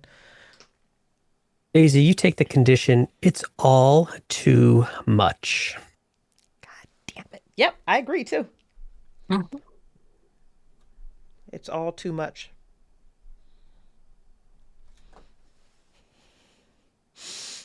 Brandon's standing there in the doorway, and he's been so focused on this. The reason he came out here was to investigate and solve a mystery, and this feels almost like something that could have been plucked from a tiny segment of TV Odyssey almost. And so he has been so focused on just getting to the house that everything else is kind of washing off of him. He's standing there, he rubs his arms, feeling that cold air just rushing out the door. But he doesn't want to go in any further until someone else comes with him. Yeah. You should just go in, Brandon. The house wants you in. The house welcomed you in. It'd be rude. Don't be rude, Brandon. I was taught better than that. Yeah. So I'll look over and go. I mean, you guys, come on in. I'm gonna just try to flip a light on, or if there's a lamp nearby, click it on. Yeah, per code, there's a light switch right by the front entry door. You flip it and it does not go on. Okay, flick. Okay, all right. I'm gonna try to find the blinking light. Brandon goes into 18 Escondido Street. Mackenzie, have you followed Brandon? No. I heard him, and I'm still kind of reeling, but also kind of answering Daisy's questions about what she heard. And then I see that she gets up and she starts walking, but I think I'm kind of half paralyzed, half confused. And so I'm walking but slowly, and I think I want to wait until other people go into the house first. Brandon, the light that's blinking, it is coming from the VCR that's set into the entertainment center on the right side of this living room. It's one of those large oak entertainment centers, TV, big 27-inch Sony Trinitron CRT, the VHS player underneath, blinking 12. And that's the light you're seeing. There's a maroon sectional sofa. There's pictures on the wall. There's a bookshelf on the far wall that's directly opposite you of the door that you came in. And there's a archway across the living room. And you can see it leads into probably a combination dining room kitchen. Because you can see a little edge of the dining room table, a little part of it. And you can see the dishes that are still on the dining room table. Next to the light switch that you just flipped, there's the hallway. And it was the ranch. You saw it outside. You know, it heads down that way. Hallway's dark. There's no lights. There's nothing. And as the door gently closes behind you with a click, Daisy and Mackenzie from across the street, you hear, yoo-hoo! Yoo-hoo! Hey! Hello! Who? Are you supposed to be? You're not supposed to be there. And you turn around to see a woman with a large helmet head of hair. How do you describe this? Is that a description that resonates? Do you know what I'm saying? Then It stuck the landing for me. The big head, the big hair. Yes, and it's braid and everything. Okay. Yep. Giant, chunky, probably fake turquoise jewelry. It's too big to be real, but you see it, that giant, chunky jewelry. Most of the fingers on her hands have those same chunky rings, striped polyester. I guess I'm going to say a suit, like not a business suit, but a striped polyester shirt, clothes. She's wearing heels. Oh, Miss QVC herself. Yeah, exactly. Excuse ladies, what do you do? You can't be on the property. And she's approaching you. I think I'm behind Daisy, not on the stairs yet, so I'll turn around immediately and look at this woman. Do I recognize her? You do not. You do not recognize her. I will assume because she's wearing a suit and heels that perhaps she's a real estate agent or someone who takes Definitely care of the house. That vibe. Yeah. And she's clicking towards you, and she's and is that your vehicle parked outside my house? I don't like it when people park on the street in front of my home. Do you have a house where you can park your vehicle in front of your house? Excuse me? Do you own the home with the green grass? Oh yes. That's I have to make a impression, a patient's head. I'm the president of the homeowners association here. And it's my job to make sure that that we only present the best face to and you shouldn't be on this property. This is an abandoned property. It's unsafe. And also you don't own it, so you should not be here. Absolutely, Mrs. Head. So nice to meet you. And I'm going to put out my hand. Mackenzie Harper. She looks at your hand. Oh. She doesn't shake it. Okay, we can do that. I will pull it back. So sorry. We don't want to, make you any more upset than you are, but I'm assuming Oh, you I'm know not more about. upset. I'm not upset. I'm fine. Okay. I'm assuming you know more about this house than we do. We were looking for the owner, Debbie. Well, I am the president of the homeowner association, so I would know a lot more about this house unless you own it. And if you own it, I would know because we would have already met because you would be part of the homeowners association. I would have given you the packet so that you knew how you needed to act in the neighborhood. That's an excellent conclusion, Let Mrs. me do a Head. color check here because this is Patient's Head as written. I do not want this to be. I'm just going to say we're streaming. I don't want this to be Karen White chick with the two black ladies. I'm a audible green here. Yeah, Okay. I'm fine. Green. Okay. And then because secondary trauma and situations is still one, Orion, I need an actual color from you. Yep, green. Just Okay. sounds like she's being just Mhm. kind of judgmental because we're not where she wants us to be. Good color check. You are Confused. in the green across the board, Keeper. Let's go. Take it away. Yeah, that's an excellent conclusion, Mrs. Head. We are here on a, let's say, an investigation at the behest of someone in town. Oh, I don't like the sound of that. An investigation would bring questions. We don't need questions. There's no questions that need to be answered here because everything is perfect. Did you say Debbie, that Debbie Rappaport? Is Mhm. that who you here on behalf of? And she looked Perhaps. back down the street and she just looks directly at one house. And if the house could have been a person, the Oh, person would have, their face would have gone red and they would have looked down and then Mm, she, yeah, well, of course she's one of our residents too. mm. If you're here on her behalf, I'm going to have to insist that you leave. The Why? property, of course, I mean everyone can be on the sidewalk, but Well, we will certainly do that. We did have another person with us. another person.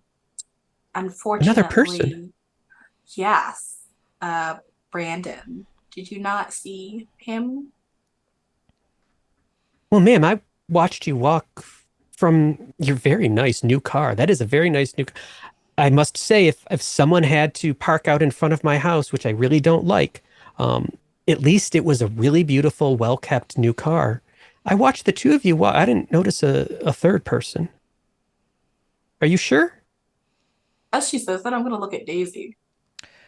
Daisy looks completely mortified right now because this is the epitome of the type of character that just eviscerates her emotionally. Like her confidence levels are already like on the fence, and this is just that perfect personality cocktail that just defeats her. So the second you look at her, she is going to excuse herself out of this conversation. I'll go inside and find them and let them know that we're not supposed to be here. And then I'm going to turn on my heels and try to vacate that horror as quickly as possible. I'd rather go face the house. And Mhm. Brandon, you're looking at this flashing light, and you it's weird. You try another light switch on the other side of the hallway and it doesn't go on. There doesn't seem to be power, but this VCR is powered. And then down the hall, down that darkened hall, from behind a closed door at the far end of that hall, you hear the sweet sound of a child say, "Ready or not, here I come." And I think that's a good time for our break. Oh boy. Guys, we will be back with the house on Escondido Street in 10 minutes. We'll see you soon.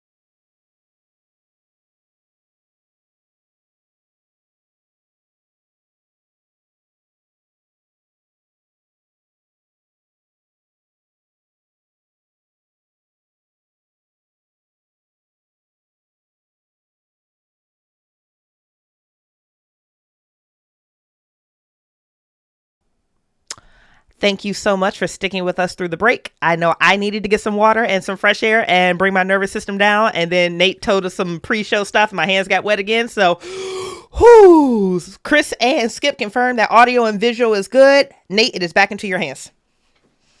Well, Stanley, welcome back. Welcome back. There's a TV somewhere. It's on one of those old TV carts the teacher used to roll out on substitute day. It's in the middle of the desert.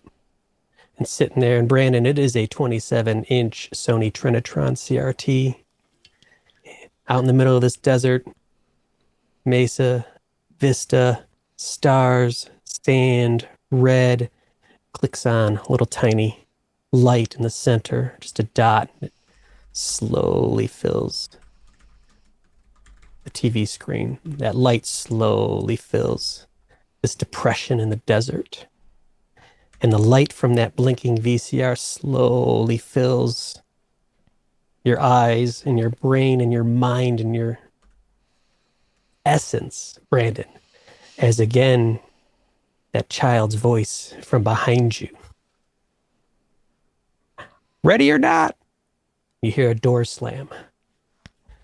As Daisy enters Escondido Street, door slams shut behind you, right behind you.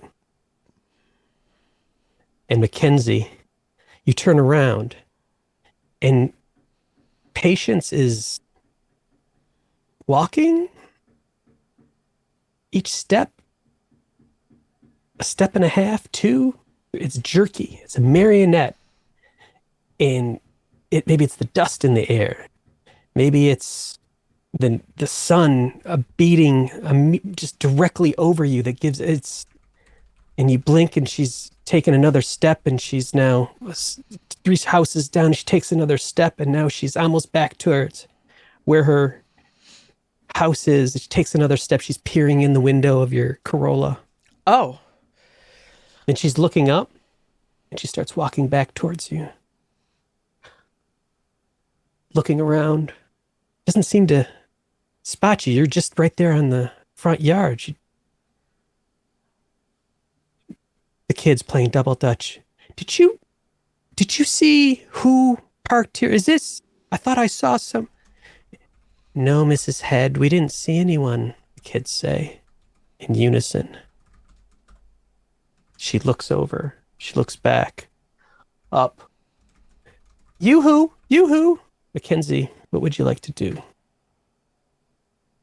I think in this confusion, if I just saw what I just saw and I let my brain process that, I think I'm just going to almost dumbfounded kind of turn around towards the house and go inside like, okay, what's going on? The door's locked. Did Daisy lock the door behind her? I'm going to start banging on it. Brandon, Daisy. Inside the house, you hear the banging of a door. It's coming from down this hall, the far end where you heard this kid's voice, Brandon. It's banging. When Brandon heard the kid's voice, his first reaction was not to tear off and run outside, as it probably should have been. Instead, he has this sort of like childlike reaction where he has jumped onto that mauve couch and is kind of like crouched there as if not being on the floor offers some kind of protection. Mm-hmm. So he like turns towards the sound and Daisy is there. And floor's lava, Daisy. Floor's lava. The floor's lava. Playing the game. He pops up on the maroon couch.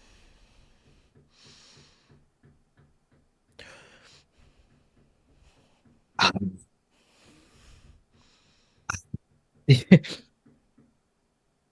look very concerned looking at you. Yeah, it's that. We're locking eyes. I'm looking at the floor like, did he see a mouse? Or the floorboard's weak. Why would he jump? Gonna look towards the TV to see if it is still on, to turn back towards down that dark hallway where the noise is coming from. TV on. There's no power in this house, Brandon. There's so I was just looking around and sorry, I thought I heard something. Okay. And the So- banging is still happening down the hall. I Oh, did hear God. something. I did hear Okay. something. And I do actually hear that too. Okay. Uh I just want to specify banging. Like someone is knocking on something, like a furnace is kicking over, like no, just I'm ruined. It's the sound, Okay. Daisy.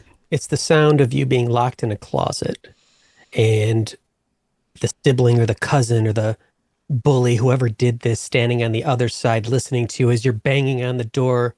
You're trying not to cry. You're not going to cry because they'll just make fun of you more. But you're going to, and the banging is getting a little bit faster, a little bit louder. It's that banging. I don't necessarily realize it, but I'm crying right now. It's not that, sobbing cry, but like the tears are just running down my face. I'm going to pull off my glasses and I'm going to actually wipe with some recognition. I'm going to go let that kid out of the closet, okay? Mackenzie is on the porch. I think she's dealing with a racist white lady from down the street. And I'm just going to exit that particular situation too, because my condition is it's all too much. kid in the closet. Hold. There's no reason I know that. That's just what she says. Yep, he climbs off of the couch and he just follows you down the hall.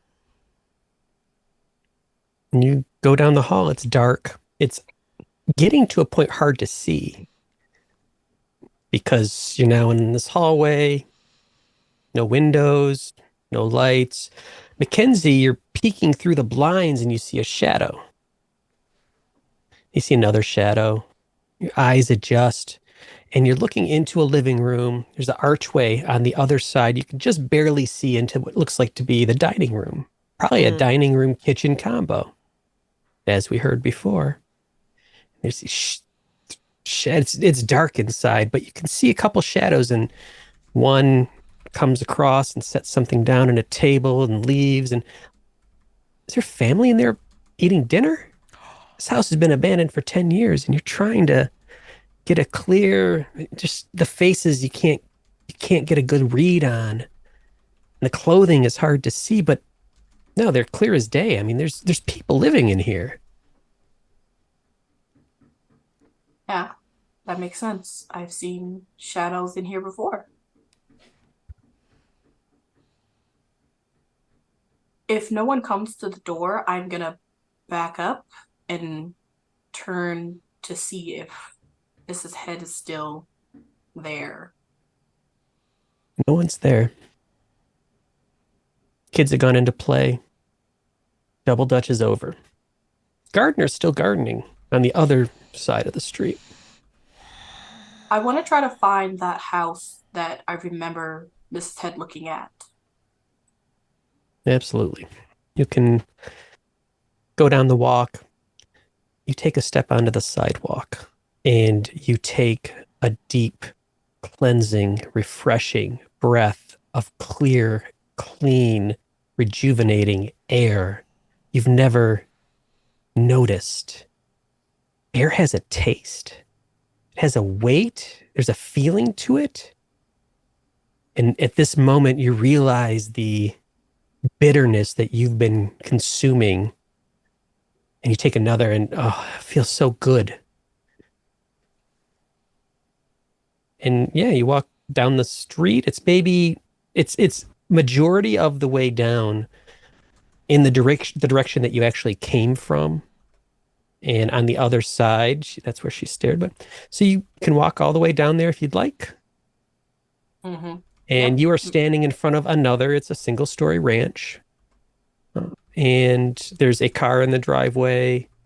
It's well kept as well. There's been a little bit of an addition. You can see some of the windows. There's been a little bit of a bump out on top. And so there's been some space added. So it doesn't look identical to all the other houses, but it still has the same foundational bones. Looks like there's a TV playing. I'm going to go straight up to the door. Ring the doorbell. Knock on the door. Knock on the door, yeah. and you hear someone click, click, click, click, and a woman opens the door. I would say she's very young, like 48, just super young, 47, 48. She's got red hair, gray roots are showing. She's opening the door and she doesn't open all the way, and she sort of keeps some of the door between you and her until she knows what's going on. And yeah, can I help you? Yes, I'm gonna try and put on my smiliest smile, even though I'm Hmm. quite distraught right now because I'm not really sure what's going on. But I'm just gonna go, you probably don't remember me. I used to visit when I was younger. Um, I'm from the Harper family. My grandmother lives a couple of blocks away. Or what's your grandma's name? Let's go Genevieve. Is I she like still that. with us? No, she's passed. Oh, Harper, Mhm. Genevieve's kid. Yes, yes, Oh, you wouldn't have been. She would have been your grandma. And she opens the door yes. wider. Oh, well, what brings you back? Are you back? Did you move back to Deep Lake? No, no, I have not moved back, but I like to come back from time to time and visit my grandmother at the cemetery. I don't have a name, unfortunately.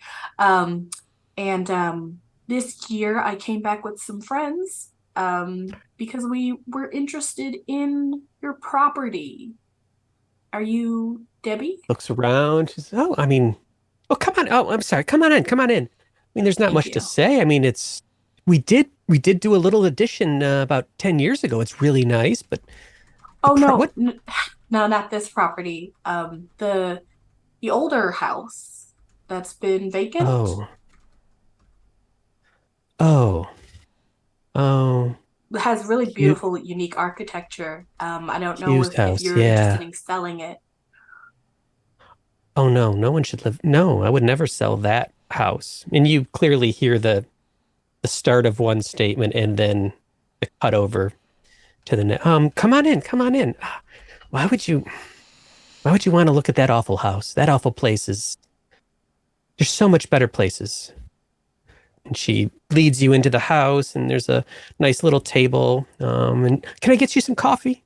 Some tea? I would love some coffee, thank you. Oh, good, because I mean I do have tea, but I don't like to make tea. It's just and she comes in, you're rummaging, and she comes out and she's got two cups and pours out the last of the coffee that she already had and sets the Mr. Coffee glass carafe down and sits down. Um, ah, Hugh's house, really? Yes, a really interesting. She's clearly lying, but architecture, I guess. There's just there's something about it. Oh, I there's something about remember. it. Mackenzie, you know, you've seen the house. There's no architecture in that house. That Well, place is terrible. I mean, I feel like there. I could be wrong, but I could have sworn that maybe something changed about the house. Mm. Do you know if that's Oh, happened? darling, darling. That there's something wrong with that house. There's something Also, terribly wrong. I mean, you lived around here, right? mm, Now, I'm old enough now that I don't care as much about keeping up appearances. And I feel easier saying, you walk by that house, don't you get a bad feeling? Don't you feel like it's watching you or it's waiting? That house is like a spider that's built its little nest on our street. I've kept it, I've kept the property for, I don't know, ever since I was able to buy it. I kept the property so that no one else would fall into whatever house just wrong and fall into whatever evil my brother and his beautiful family fell into. Mm. mm, It waits and it waits for its opportunity. It snatches up whatever it can consume. And the door opens in front of you, Daisy and Brandon, and you're looking at a young boy's room. Teenage Mutant Ninja Turtles on the bedspread and on the wall. Door on the side, on the right, closed, shelf full of, looks like old board games and some books and stuff on the left. Toys, a few toys spread out on the floor. If it wasn't for the dust that is clearly showing your footprints behind you, you'd swear someone just stepped out for a moment.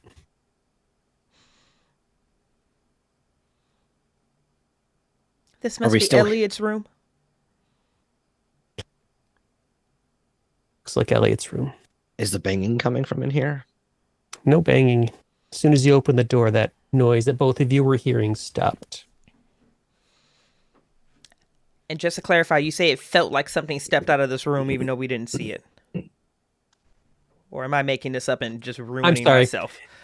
No, the room itself is laid out with toys and things as if someone had just been there. Got it. Except for the layer of dust that coats everything, and you can see your own footprints stretching back down the hallway. But it's like the kid just left all of his stuff. He went to dinner, and he's going to be back after. I mean, it doesn't make a lot of sense, Daisy. It's a lot. Feels like a lot. It really does. It's all too much. It does just seem like this place was lived in. You know, like people could still be living here. Yeah, I know. I'm getting that impression too, but the property doesn't have power, but somehow the air conditioning is working. VCR was working too. The what was? The VCR. I thought I saw the TV turned on, but it was just a VCR. So maybe it's just the lights. I don't know what I don't know who would be paying for power, or if maybe only one of the breakers are on. We should try to find something. I mean, if we came in here, we should try to find something.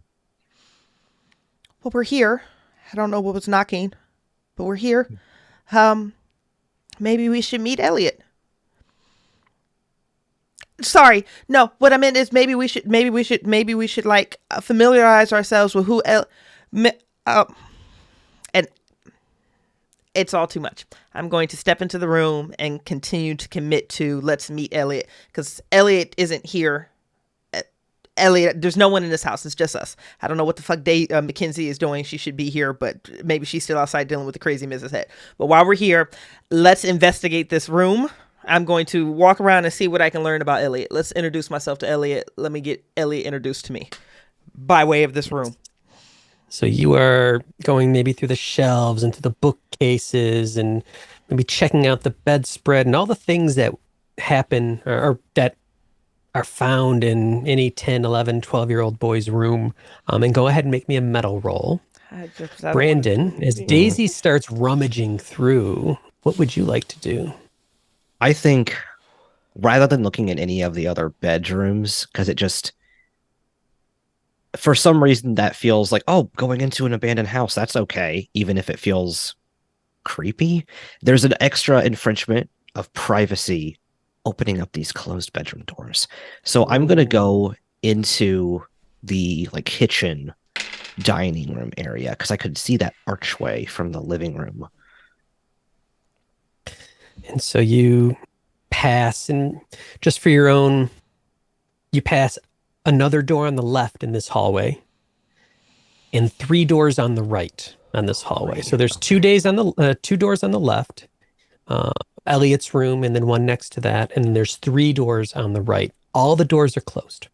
And you walk back to the living room And you glance around and pictures on the wall and bookshelves and things, and go through that open archway. And as you surmise, it's the dining room, kitchen, sort of probably the main area of the house when folks weren't clustered around the TV watching must-see TV Monday.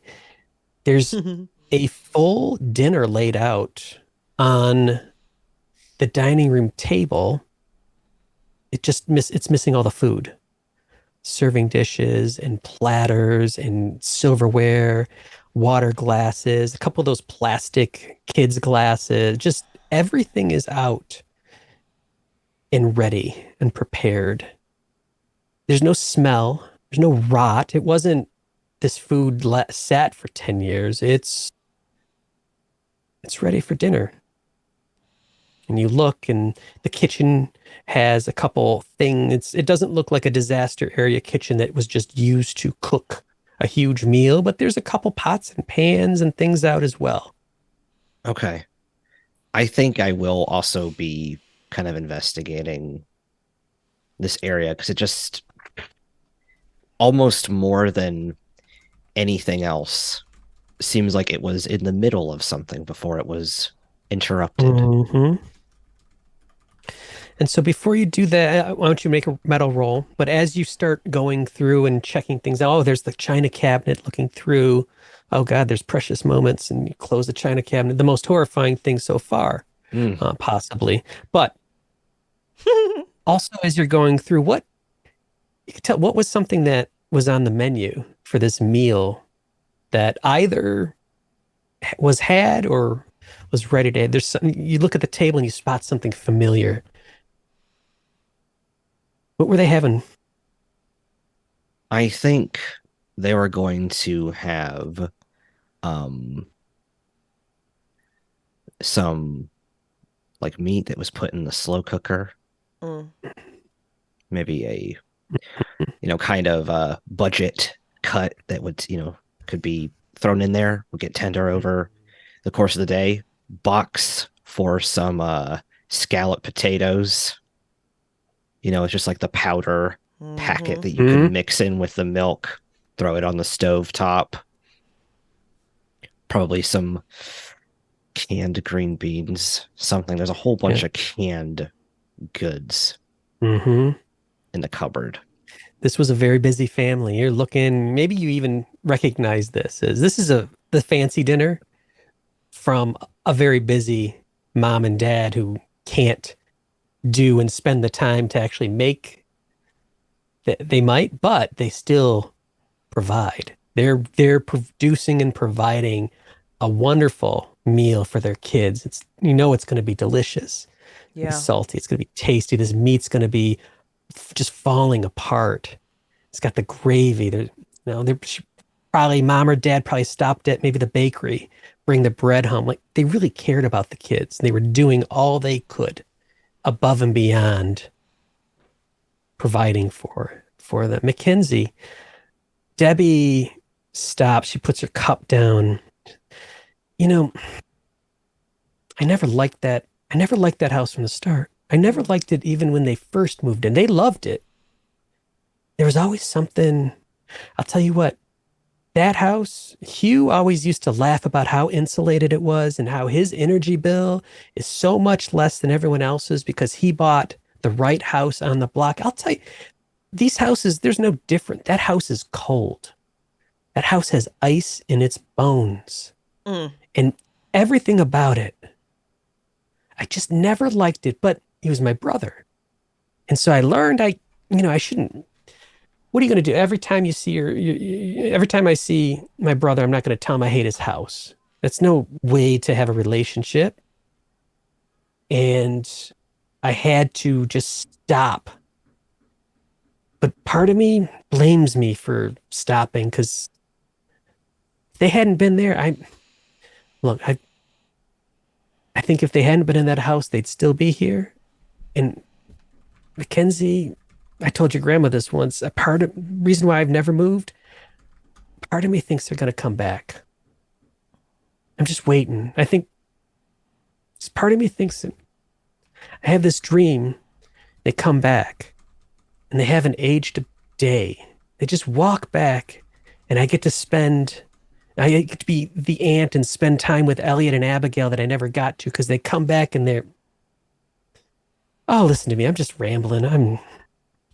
You got No, me. You got me. no, Takes a drink. I thank you for sharing this story with me. I wonder though, do you ever go back into the house? Does anyone ever Oh, go no, back into the house? no. I would not step foot. I haven't stepped foot on that property in 3 years, 4 years. I'll tell you what, Oh, every time I've stepped onto that property since they left, I'm not going to tell too many stories here, but I just things don't make sense, is Mm. what I'll say. And I would not, and I tell everyone to stay off. And that patient's head, I'm constantly, I don't, if you see her, avoid her. I've been fighting with her I'm trying to put up a fence. And you mm. saw her picket fence, and she can do the Oh picket. yes. I'm trying to put up a fence to keep people out, not because anyone damages the house, but she won't approve it unless it's decorative and this and that. That's not going to Mm, keep people.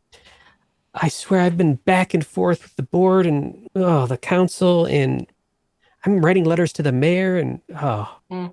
that woman is a terror. No, I would No, never. I understand your pain. I've met her for about 2 seconds, and that was long Oh enough. no, I not everyone on the street is like her. That's all I can say. Mm. That's all I can say. She's a particular kind of terrible. That's a word. Deji, Yep, sure is. ha have you ever seen shadows moving behind the blinds of that house? Oh, no. You know what's funny? As much as I hate that place, I've never had any problems with people going in or damaging it or Mm. everyone told me, "Oh, don't buy that house. You can't leave a house, without anyone living in it like that. It's going to get vandals, people will move in, kids, the teenagers, this." I've never had that. Daisy, what did you get on your metal roll? Total of a 9. Not bad. I use reason. A 9. So a 9 is I like to read.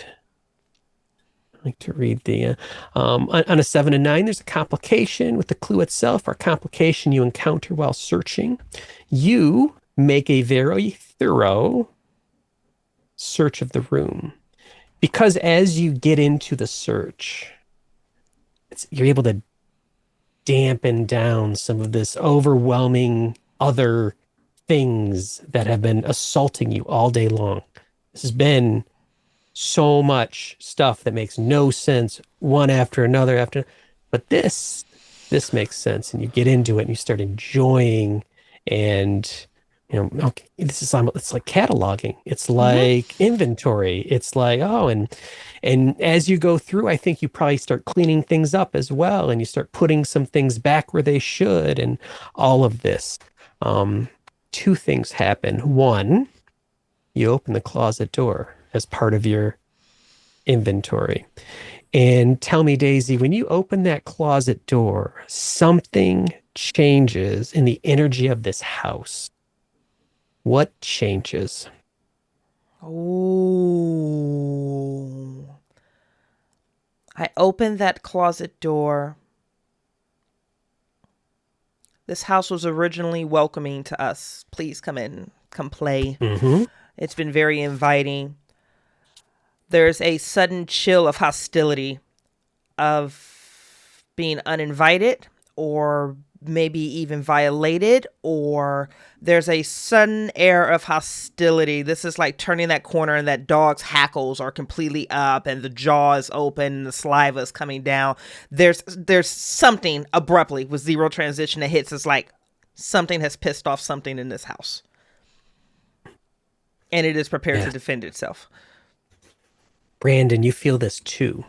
You're just checking out them suddenly instead of and you heard it in your head, come on in. Don't be rude. Come on in.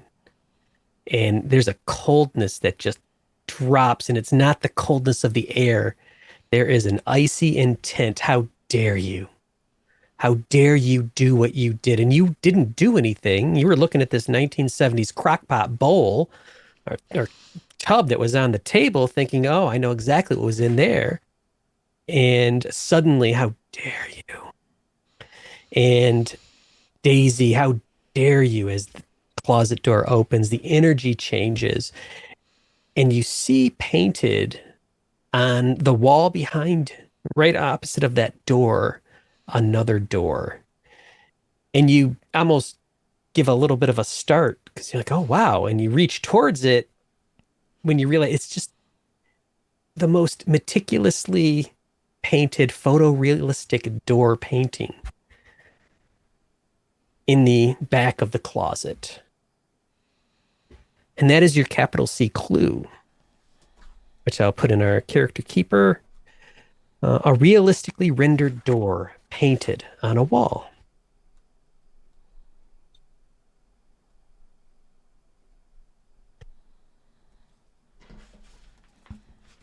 I hate everything right now. Brandon, you hear the TV click on. You hear the sound of the springs on that couch, which you had just recently heard when you hopped onto it. Mm-hmm. And you hear sound of 1994's Teenage Mutant Ninja Turtle cartoon theme start to play. Mackenzie. Debbie she's leaning in a little bit and she said, please don't think I'm crazy. I don't know. For some reason, I felt like I could open up to you and tell you I think it's because you don't live on the street. So I think everyone just hides it. Yes. Sometimes the house looks different. I've seen, but then it doesn't. Mm-hmm. And I think, well, I have such bad feelings and bad juju with the house already. I don't like to look at the house anyway. So I tell myself that. I make up stories why, but yes, it changes. It's like it's molting, it's shedding a skin and putting a new one on. But it's like its default state is exactly what I expect it to be. It's what I see in my mind's eye. What is that? No, it's like my house. It's just a single story ranch, attic window, the basement, the finished basement. Attic window? Pool. Oh, there we go. What? Yeah, attic yeah, window. like my house. We bought I bumped mine out, but yeah, the same as my house. Did you not see the attic? Are you okay, Mackenzie? You look shocked. What time is it?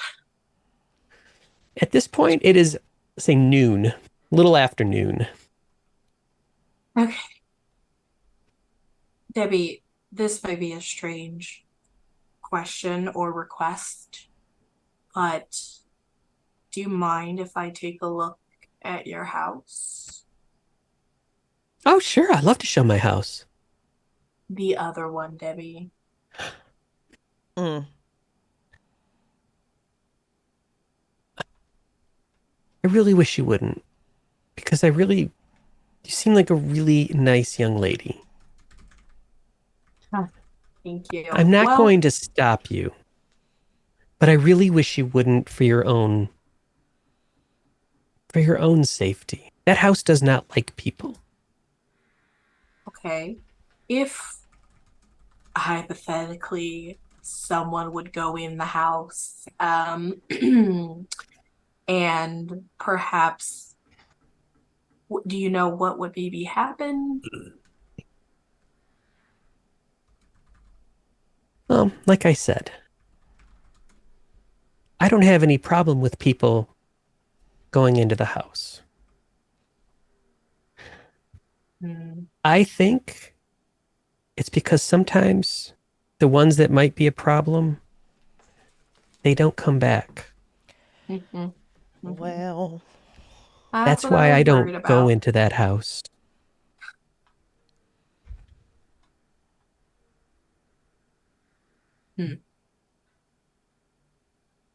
That's not great. I think Mackenzie is kind of going in between of whether she should tell her that two people already went inside so that she could get some help getting them out, yeah. or I don't know. Um, Debbie, when I was younger and I walked past your house, I also saw an attic, but Yeah, of course. I also saw a shadow. It looked human. And today, when I went past your house, I saw some other shadows. When you say that the house, like, lets people in, do you think that they're still there? Oh, that's dreadful. But why would it be dreadful? Wouldn't they just be living a normal life, but in a house? Oh, the house is empty. I mean, that's. Oh, I took it a different way. I thought you meant that maybe when the house consumes a visitor that they have to live there forever. You meant something else? Yes, no, that is horrible. When you say it that way. Yeah, no, I was thinking more of like they kind of like live in an alternate reality where they like relive the same day over and over again, but it's like nice. But yours sound bad. Mm. All Yeah, I can way say is worse. if you breathe the air in that place, you'll know that nothing that comes out of it can be nice. That house does not create nice. Brandon, someone set the pot down and didn't use a pot holder. Mm. Well, why would they do that? It's gonna ruin the tablecloth. And Abigail says, you're going to get in so much trouble. And she's right behind you. She's got pigtails. Her eyes, though, her eyes are the white snow of the TV. And she takes a step forward towards you. You think she's suddenly closer. The fact that you didn't see her take the step, maybe you're just startled because this house is empty. She looks up at you. So much trouble. So much trouble. We ate so well that day. So well. Dinner was so good, Brandon. Dinner was good. And we are still hungry, Brandon. And I need you to make me a night move. Move. Ooh, A Okay. night honey. move. There we go. A night move is a move you do at night because Deep Lake is dangerous at night. Or it's a move that has high stakes. So when you do something risky, face something you fear, name what you're afraid will happen if you fail or lose your nerve, I will tell you, actually, it's worse than that. Okay. You can choose to back down or go through with it. If you go through with it, roll with an appropriate ability. If you don't go through with it, Abigail will consume you. She is Okay. hungry, a very hungry girl. You can completely choose to do that. I wouldn't recommend Okay. it. Yeah. Brandon's gonna try to finally a survival instinct. And so what would you like to do? Describe to me what you're doing as she is approaching you, hungry, hungry, hungry shadows on her face. So Brandon is backing away and trying to find something to put in between him and this girl with pigtails. And I imagine that there's probably nothing excessively dangerous like on the table. And I think he's just gonna pick up a whole like dining room chair Yeah. and kind of Yeah, just use it as a shield between him and her, Absolutely. backing away into the living room. Okay, And yeah. he's doing his best to try to keep calm and not just absolutely panic. Yeah. No, no, there's plenty of food in the cabinets. I saw you could throw something in the microwave and heat it up. Step back, you grab the chair, you're gonna swing it at this 12-year-old I girl. kind of like From thrust it at behind, her. you hear the musical voice of a younger boy, Oh and he boy. giggles. He says, "Oh, this is my favorite episode." Go ahead and make me your night move. All right, let's see what happens. Oh, good luck, babe. This will be a vitality move. Okay, not great. So that's 6 on the Okay. dice. And you grab you grab at this chair to protect yourself, but Hugh is already sitting in it. He's got his knife and his fork. He looks up at you, giant, happy face. Oh, a guest for dinner. And he grabs your hand, and you feel the electricity course through you, and Abigail leaps, and her mouth opens wider, wider, wider. Unless you'd like to turn a key. Let's turn a key so I don't die right here. Absolutely. I That could is maybe why they live exist. another 30 minutes, 40 minutes. Ooh. Okay, so I'm looking at this is the keys of the child. You want to turn any one of those. Okay. Let's see. Let's do a flashback to when you first discovered TV Odyssey. Excellent. Oh, okay. And so when you turn a key, you create a debt to the table to at some point lay out that flashback. Mm. You do not have to, and usually you don't do it when you turn the key because you're about to get eaten by a ghost, like a TV ghost. Suddenly jumping into this flashback is probably not what the table wants, but there's a debt to do that. So at some point will want to follow up and remember, okay, you have to give that flashback. If you can work it in to a point that it's just so delicious when that happens. So that's how that mechanic works.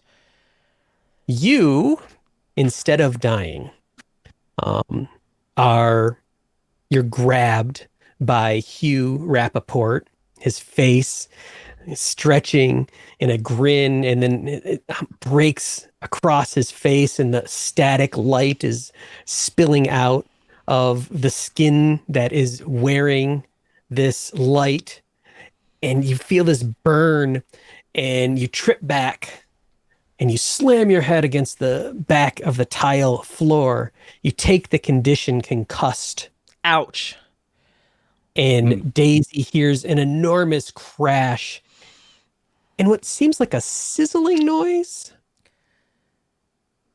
which seems a bit odd, but and Debbie looks at you and says, I'm going to trust you and your judgment.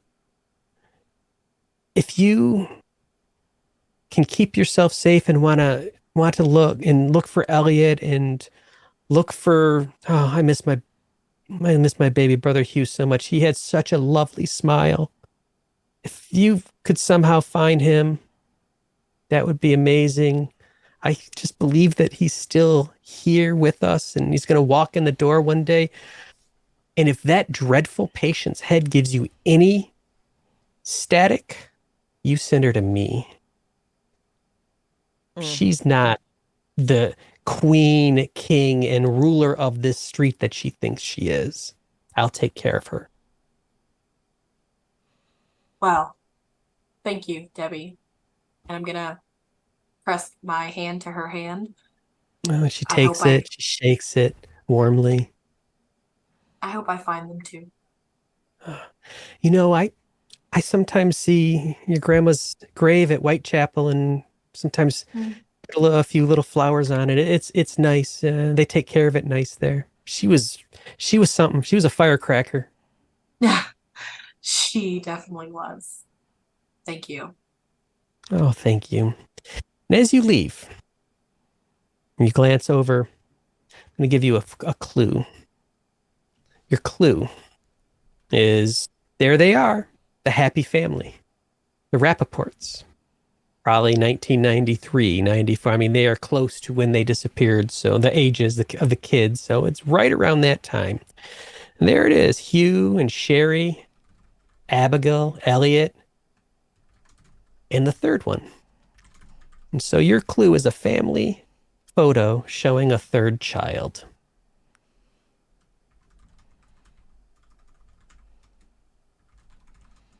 And that crash makes you jump, Daisy. I had my hand on that door and the crashing and the sizzling sound.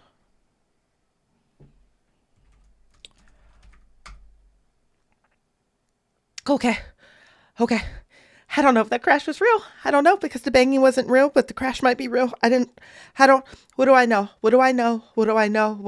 And I'm going to do everything I can right now to focus on the things that I know. My hand is off the door. I have done something to upset this house, but me upsetting people around me or things around me or the environment around me is not an unknown entity to me. I'll apologize to the house later, but right now, what do I know? And I am in character and out of character recapping the things that I know. There's a sequence of strange numbers written across an unusual place, and I'm going to rattle off those numbers like 4 or 5 times as I'm trying to ground myself. The hopscotch game outside wasn't written in chalk. It had the Eye of Horus. The Horus was weepy. There's an immaculately scripted door here that was drawn into the wall. And then I guess my question for you is here. I have an ability. I'm just trying to throw shit at the spaghetti at the wall before it sticks, before we end, where I can create a clue. And it can be completely random, or I can tie off of something that I have heard, seen, know from other characters. I can do that, or I can't. Let me read specifically. Once per session, you can introduce a real world fact about something in the scene. That fact is a clue. So that reading, you can make anything up that is, I think they word it this way. They don't want you to make up anything magic, anything occult, anything supernatural. They want you to make up a real world fact. Okay. Anything so sky's the limit. Yep. Okay. Beautiful. I'm going to exit out of this room. Say it again. You do 2 things now. You create that fact, so that can be helpful. Okay. Oh, there is an extra door out of this prison cell that I am locked in, like that, and that becomes a clue. Extra door, blah blah blah. So you can use it. It's very powerful. So then let's lean onto that and then you correct me, coach me. I'm playing with mechanics in real time here. You correct me, coach me. If I step out of this room and into the hallway, the new fact is there's actually an additional bedroom on this floor. Absolutely. That's perfectly great. Okay. So there's an additional bedroom on this floor that for whatever reason I am drawn to explore next. So you step out of Elliot's room, you look down the hallway, and just as it's always been, there's the 3 doors on the left. There's the 3 doors on the right. All the doors are open, except for the middle door on the left. Brandon, that's the door that you did not see when you went through this hallway and all the doors were closed. And Daisy, it sounds like you were drawn towards that closed door. I am completely drawn towards that closed door. So I'm going to wander over to that closed door and put my hand on the handle and turn it. Right. So there is a new clue in your sheet, a 3rd bedroom door between Elliot and Abigail's. You turn it, it turns freely. And I'm going to step inside. You push it open, and there is a bedroom here, black and white. The bedspread is completely black. The sheets underneath it, completely crisp white. They almost glow.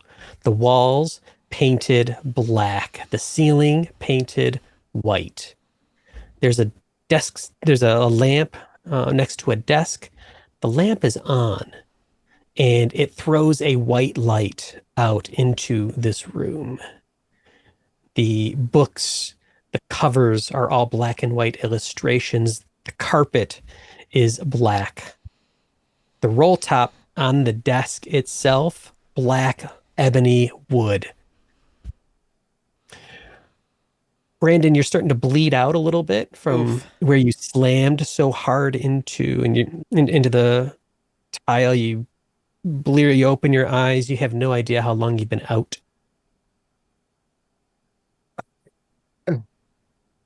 I'm going to try to get up off the floor, feel at the back of my head. It could have been so much worse. And you have in your mind's eye, squishy, matted, splinters of bone, just what could have been, because you hit that floor so hard. It threw you so hard. Mm-hmm. Or maybe just look into the kitchen. So when I was in there initially, I was trying to find, trying to essentially look for clues. I imagine I got a little bit interrupted. And he is less inclined to double check in there. He is questioning, what did I see? Nothing What is that? What's the last thing you saw? What's the last thing right before Abigail? You were looking at something. What was that? What did she say? I'm going to be in so much trouble. Before that. Oh, I'm going to. Why? Why were you going to be? Why was someone going to be in so much trouble? There was a missing pot holder. Yes. Yeah. Someone burnt the table? Someone burnt the counter? I very abruptly get up and I'm like, okay, I can do this. And I'm going to go in the room and essentially like upend the table so that everything falls off. The tablecloth falls off so I can see what damage happened. Mackenzie, are you returning to the house on Escondido Street? I am. And if possible, I'd like to swing by my car. Okay. And I'm going to grab out of the trunk tire iron. I'm going to grab that. And I'm going to take my sandals off, getting serious. There we go. I'm gonna walk up to the door again, and I'm gonna get in that house some way and get everybody out. At the tire iron, you walk up, your hand is out, you turn the doorknob, it opens freely, and you hear this enormous crash from inside. It sounds like someone upended a table and all the dishes and pots and pans hit. That doesn't make any sense. Brandon, you feel the hand, and it wraps around your neck from behind, and you hear Hugh's voice, back so soon, and then a flash of white light, and that there's something burning around your neck, and it's that lead necklace. And it melts, and it leaves a mark, and there is a different noise for just a second. It is a screech, an animal screech of rage, of a meal interrupted, and it cuts off. But just for a moment, it slipped, and you can see something has scorched this in the table. Something has scorched this enormous shape into the wood of this dining room table. What's the shape? Ooh. What is the shape? I think the shape is a kind of inverted brand, essentially, of that crying eye of Horus. Except this time the tear hasn't fallen yet. Ooh. Like a mirror image of it, would you say? Or kind of like the negative space is filled in with the burn. That is sexy. Eye of Horus. That is sexy. Yes, that is the scorch. that covers this table, and you know that it was covered and it was hidden and it wasn't supposed to be uncovered, and you weren't supposed to reveal it. And Mackenzie, you open the door and you can see straight through this archway Brandon standing by a dining room table that's been upended. And enter our third latchkey finally to the house on Escondido Street. Yep, Brandon at that point, like, whew, like he's like holds his arms out. He is, after getting a good look at it, he is stepping out of the kitchen immediately. Yeah. Don't go in there. Do I not was go in planning there. on it. Okay, good. Good. Don't. Mackenzie is like holding a tire iron, like shaking it. Like, what? I wasn't going to. I didn't know what I was going to see when I walked in here. Where's Daisy? And Daisy, now you realize it's not black and white. It is inverted. All the whites are black. All the blacks are white. And now you can see it's like a composite. It's a composite room. It's like two rooms that have been set on top of each other. And all the colors have been maxed out, either black or white, and then inverted. And Brandon, if he was here, would say, wow, that reminds me of an Eye of Horus that I just saw scorched into a table. There's something beautiful about it, isn't it? Just to behold and witness something like this. Yeah. I almost feel like I should draw beautiful. it. You should draw it. I should, right? Especially as you are looking and you realize the space that this room contains is too big for that hallway. There's no way this third room exists because you're in Elliot's room and presumably Abic, but here it is and it's gorgeous. It needs to be captured. It should be captured. It should be. I'm going to enter into the room because this is all too much. So what are the things that I can control? I can channel this type of remarkable beauty into art. I always carry it with me. So I'm going to sit down on this bed, on this carpet. I'm going to pull out my painting tools. I'm going to get all of that prepared. I'm going to pour the water from my water bottle into like the little cups and start mixing my paints together. But the one thing that I don't pull out is any type of canvas. I don't pull out any paper. I don't pull out anything to actually paint on because at this point, I'm pretty convinced that the best canvas to exemplify how stunning this room is me. So I start painting myself. And what... Are you sticking just with primary color, or are you introducing color into this work? Keeper, what would the house want? Would the house want a splash of color? I will tell you that the house did not want you to open that closet door. The house did not want you to enter the third bedroom.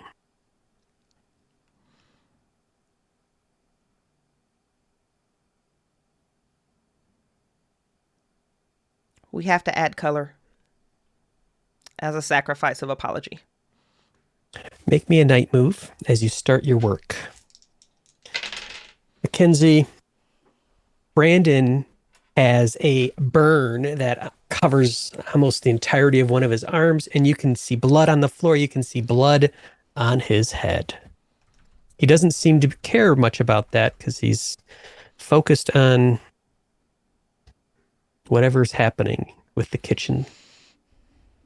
Okay. Am I still at the door or am I completely inside? You are wherever you would like to be. The house welcomes you in graciously. I think I have the door wide open. I think when it opened for me, I didn't even realize because I was about to try to bash it open. And so it just flung open. And so I'm standing silhouetted in the door with this tire iron. Like, Brandon, Yeah. Get Daisy. Uh-huh. You need to get out of the house now. Like right now. Right now? You see a shape, a Mackenzie shape, backlit, but it's just black with the white around, like the Horus symbol, like the room that Daisy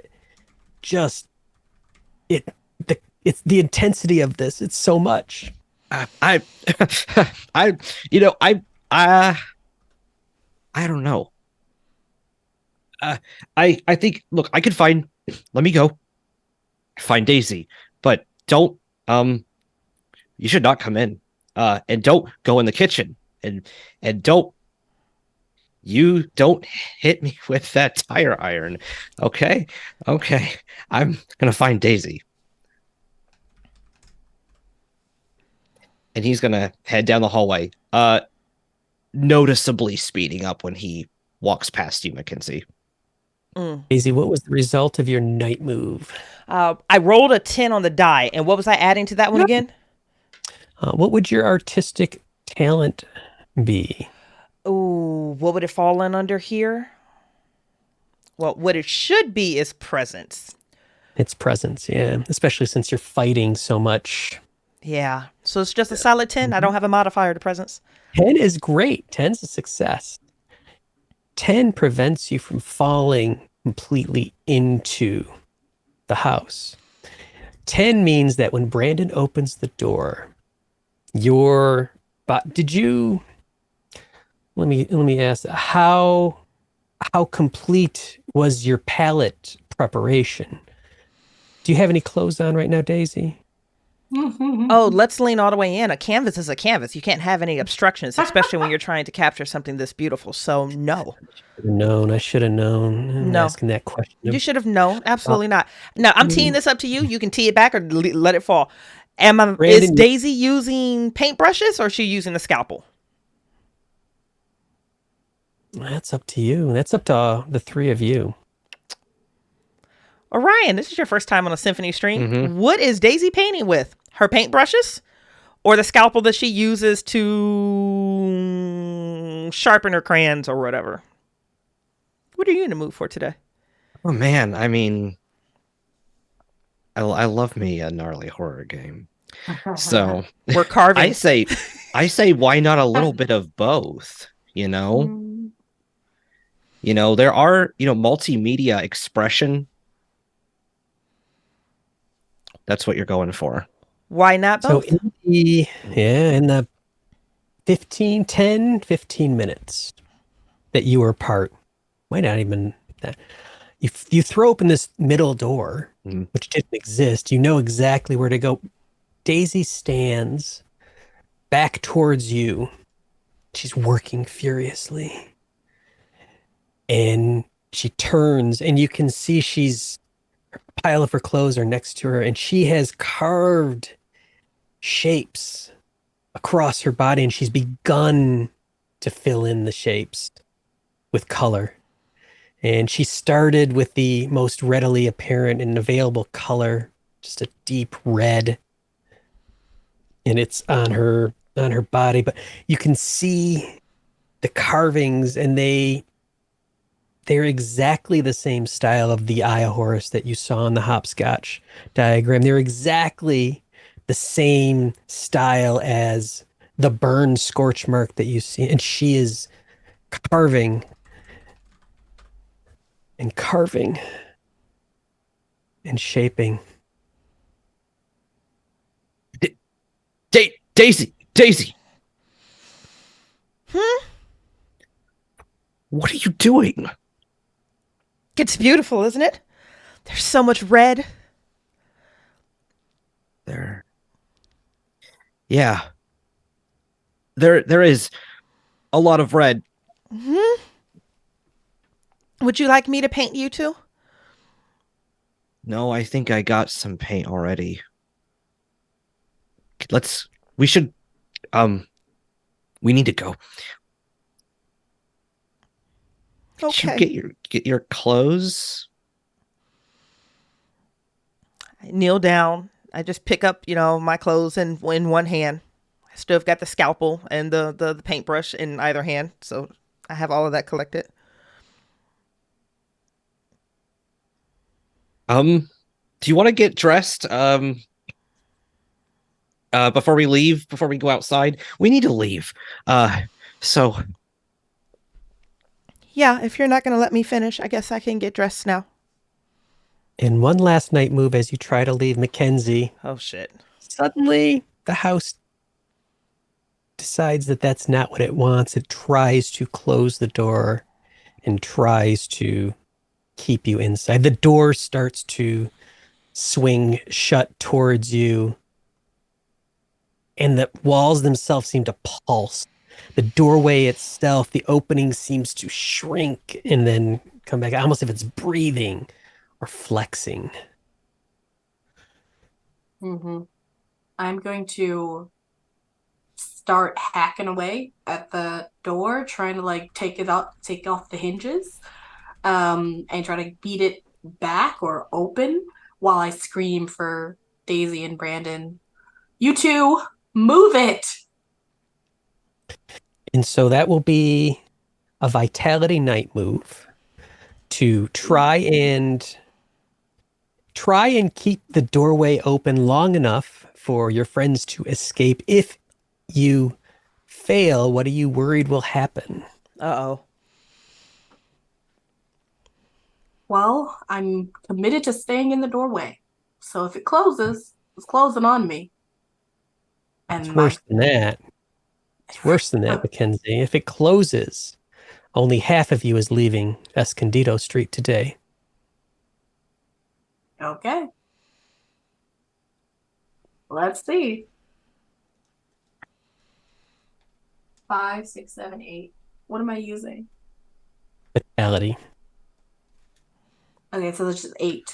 I have a 0. 8. 8 for a night move. And a 7 to 9, you do what you intended or you hold steady. You are taking your time, you're slamming at the door and you're maybe slamming at the side of the doors as they sort of undulate and wobble. They almost are fleshy for a moment and then they're back to what a house should be. But there is a complication. There is a cost. The complication is as you make your last ditch tire iron swing at one of the hinges, the hinge breaks free. And a shard of that hinge that it was metal, of course it's a hinge, but then a shard of it breaks free. Oh God. Wait, I gotta check are there any eye things? I don't remember. I'm a green light on eye horror. Eye horror. Eye horror? Orion, how are you on eye horror? Fine with me. Yeah. You're A shard of the shard of this hinge, it pierces your left eye and you just blink and blood, tears come down and you can feel a wriggle. You can feel a movement. But as you are standing in front of that door, Daisy and Brandon come out and what in the hell is going on? Daisy's naked, holding her clothes covered in blood, carved up, but she seems happy. And you all fly out of 18 Escondido Street. You make it onto the walk. You're gasping. You're choking. You make it onto the sidewalk. And you take all that sweet, sweet breath of non-Escondido air. And you look back. The door's closed. Perfect. It's intact. And Mackenzie, you swear you see a little bit of a wave from that attic window and maybe a little bit of a gesture. Why don't you come back? Come back and play. Middle finger. Not at the house. So we have 6 clues. Yeah. Your 6 clues, you have a sequence of numbers scrawled in an unusual place, the survey document. You have a surprisingly well-preserved hopscotch diagram featuring a picture of the Eye of Horus.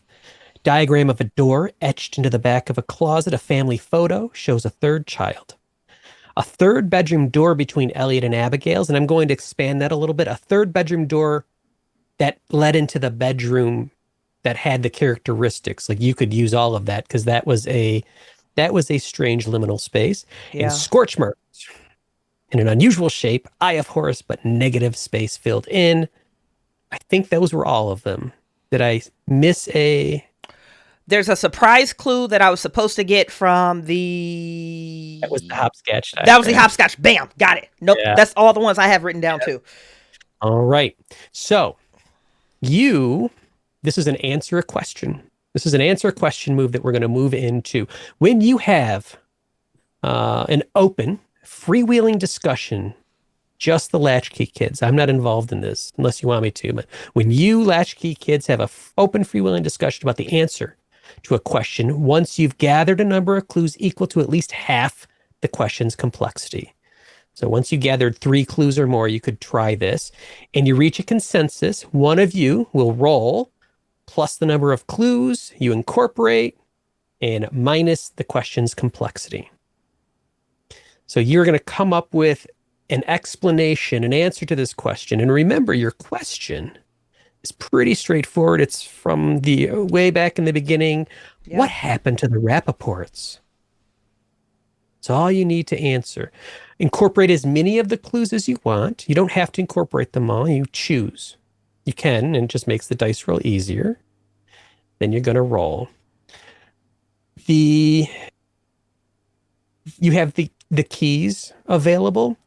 When you answer a question, if you want to use keys, everyone has to turn a key. It's pretty much what we've been doing with the one-shot rule anyway, the modification. But in real public access, you can still use your keys, but it's very costly because in the campaign, man, you saw, just with this, there's some keys and it gets heavy pretty quick. And so those become very, very valuable resources. Yeah. Where do you want to discuss this? You're going to go back to your rented house? You're going to go back to Denny's? What's the house? The rental, because we have a massive eye trauma. We've got a massive burn, yes. And then we've got some self-inflicted sexiness. Who's ever fit to drive? I don't know if it's any of us. We'll try to get back to the place we're renting. Yeah. A kind of all bad choice. Us, Brandon. You've got One-Eye Mackenzie, and you have tattooed and scarred Daisy, who is more upbeat than she's been since you guys have met her in the last 2 weeks. I'll drive. Yeah, it's probably safest for her to drive. That's great. I'll drive. There's going to be blood all over your new Corolla. Oh, yeah. Everywhere. Every one of you is weeping blood, just oozing and gushing. Well, fast forward. You get back to the rented house on Rodendecker Street. You clean things up. You take some pain reliever. Mackenzie, you think the eye's going to be, you didn't lose the eye. It hurts.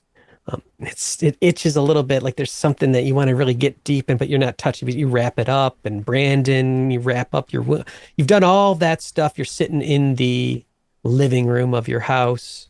You also have a TV. It's a little bit newer than a 27-inch Sony Trinitron CRT, but you also have a TV. You also have a VCR in your rented house. The clock is set, so Brandon, there's no flashing light reminding you of your recent event. And Latchkeys, what happened to the Rappaports? Put your clues together and come up with the answer. So one thing that I had been thinking before I remembered that this is a game where we write the ending, not that we're trying to solve the clue, was that Casey Wilcock, the delivery driver that originally invited us to go to the house, was actually their third kid. But then the clues wound up coming out where that started to make sense. So I would at least pitch that. We can shut it down, nail it down, throw it away. It doesn't matter. But that we were sent to that kid or to that house by one of the children of that house.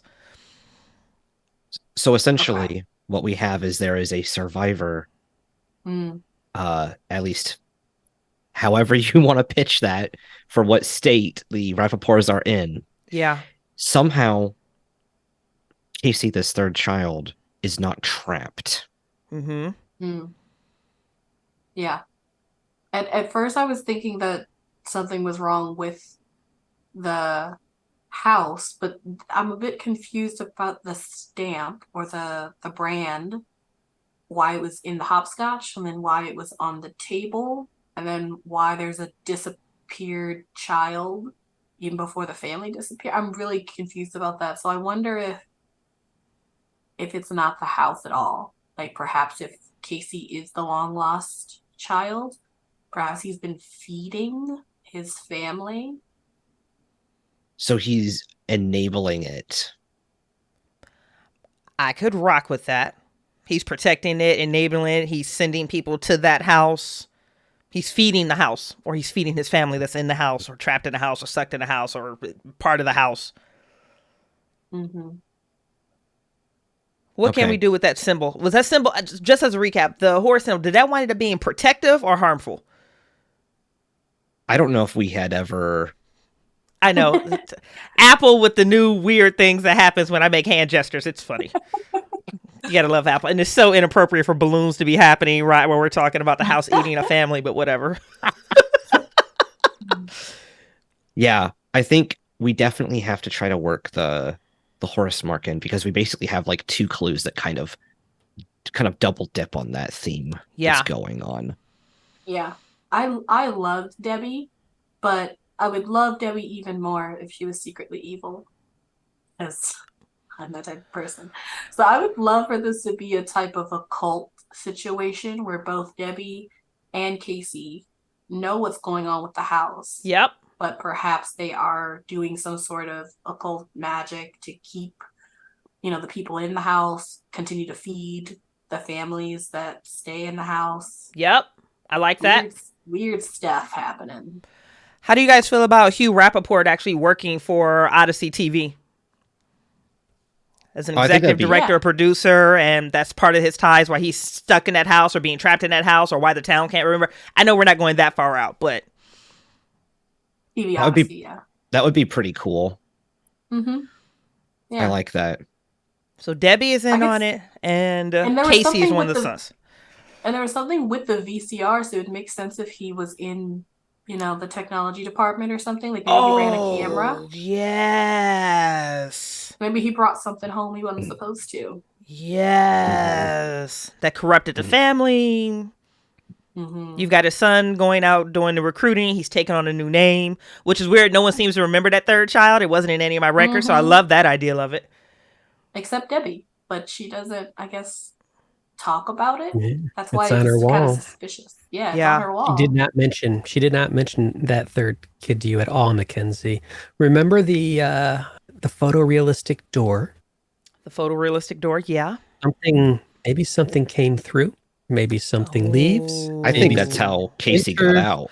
That might be how Casey moves in and out. Oh. Interesting. Oh, God, that one got...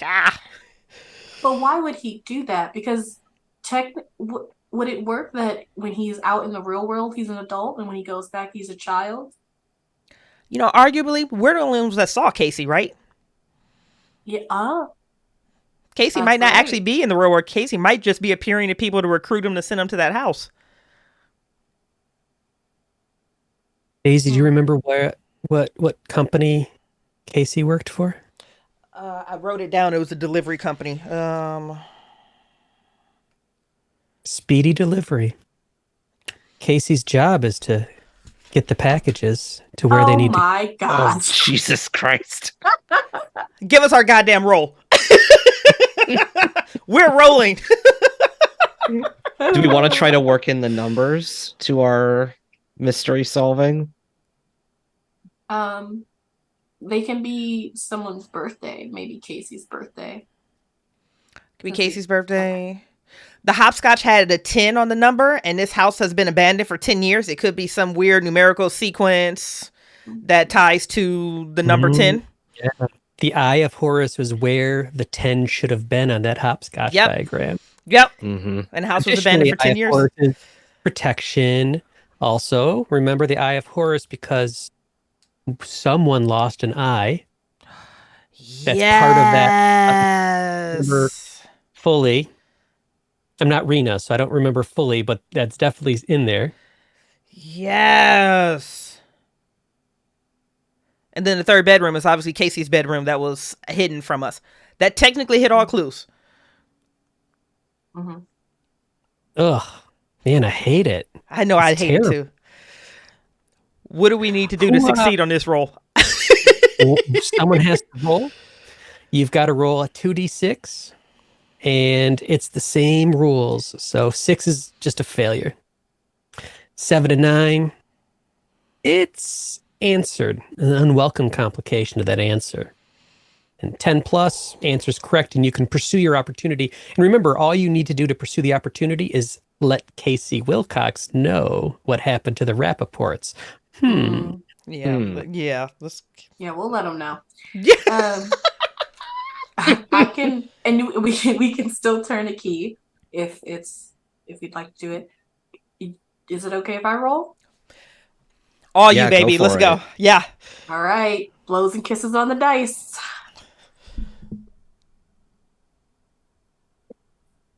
6, 4, 6, 7, 8, 9, 10. That's 10. 6, 7, 8, 9. On a 10 plus, the answer is correct, and an opportunity can be pursued. You speak and dissect and discuss this late into the night.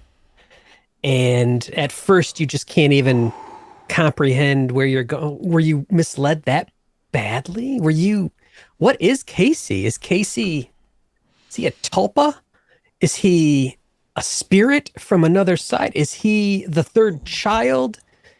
If he is, he's not old enough. But you work the clues back and forth, and these aren't the signs. They're not protecting people from the house. They're protecting the house from people.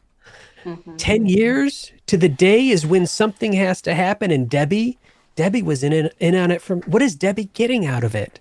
She's getting something. She's doing this for, everyone always goes back to the same reason. She has to be doing it for power. But power over what? We don't know yet, but back and forth, you argue, you debate, you throw ideas out, and then you bring them back. Daisy, her tattoo starting to itch, and goes and runs and gets some of the papers back that Rita had given her. Look, I'm pretty sure the way that these lots are laid out, and you see some of these same diagrams laid out in the literal lot designations and how this neighborhood is played out. And maybe it's not, the house is at the center of the doorway allows this to come through. And there's a moment about 2 a.m. when, with a sinking, horrible feeling, you realize you're correct, that your answer's right. And you have to decide if you're going to confront Casey Wilcox and let Casey know you know the truth, and that you know what happened to the Rappaports. He fed them to this creation. And Bridgett, I don't know about you, but I think that would be a wonderful place to leave it and let us all contemplate, wonder what the three of you might, together or possibly separated, do now that you face the fact that you were brought in because you were the next dinner. This thing's not going to eat. Every 10 years it must eat. It's not going to eat. And what does that mean for Deep Lake? And that, friends of the Symphony, is where our show ends for tonight. Thank you to everyone who joined in and or is currently watching the replay. You guys are indeed the best part of waking up. Whew. If you'd like to hang out with us on Discord, there's a link in the chat and on the website at symphonyentertainment.com. Come and join in on the Discord channel where we discuss this episode and we hate on Nate and we try to figure out what just happened to us. This upcoming Thursday, which I believe is tomorrow, is going to be our Symphony Lounge. Join us at 7:30. We have backer and a personal friend of mine, Tara Roy, who's going to be joining us or joining me as a co-host as we talk about, God, my nervous system is so fried right now. As we talk about Symphony updates, we do hangout shenanigans. We're going to have another giveaway and we're going to take some backer questions. Before we empty out the auditorium, let's go around one more time and say goodnight to this symphonic cast. Cast members, again, we're going to go in the same order. Lashea, Orion, finishing up with Nate. Give us your name, where people can find you, and some of the things that you do. Yep. Name is TanyaLashea. Again, you can find me in all of the spaces, Twitter, YouTube, our website at Aging Journey Podcast. That's AGING, as in you're getting older, as we all are. Journey Podcast. Come and see us play really fun games. Over there, I'm a GM, but I sometimes will be a player. And then we're also bringing on new GMs, so we're growing quickly, and it's exciting over there. So you can find us everywhere for their social media. I'm actually really excited to get over there and check out that Cthulhu Dark. I'm a big Cthulhu Dark fan, and Graham Walmsley is a massive fan and a backer of the Symphony. Orion, tell us, baby, who you are, where we can find you, and anything else you would love to share. All right. Hi, Orion. You can find me on Twitter at Tubstout.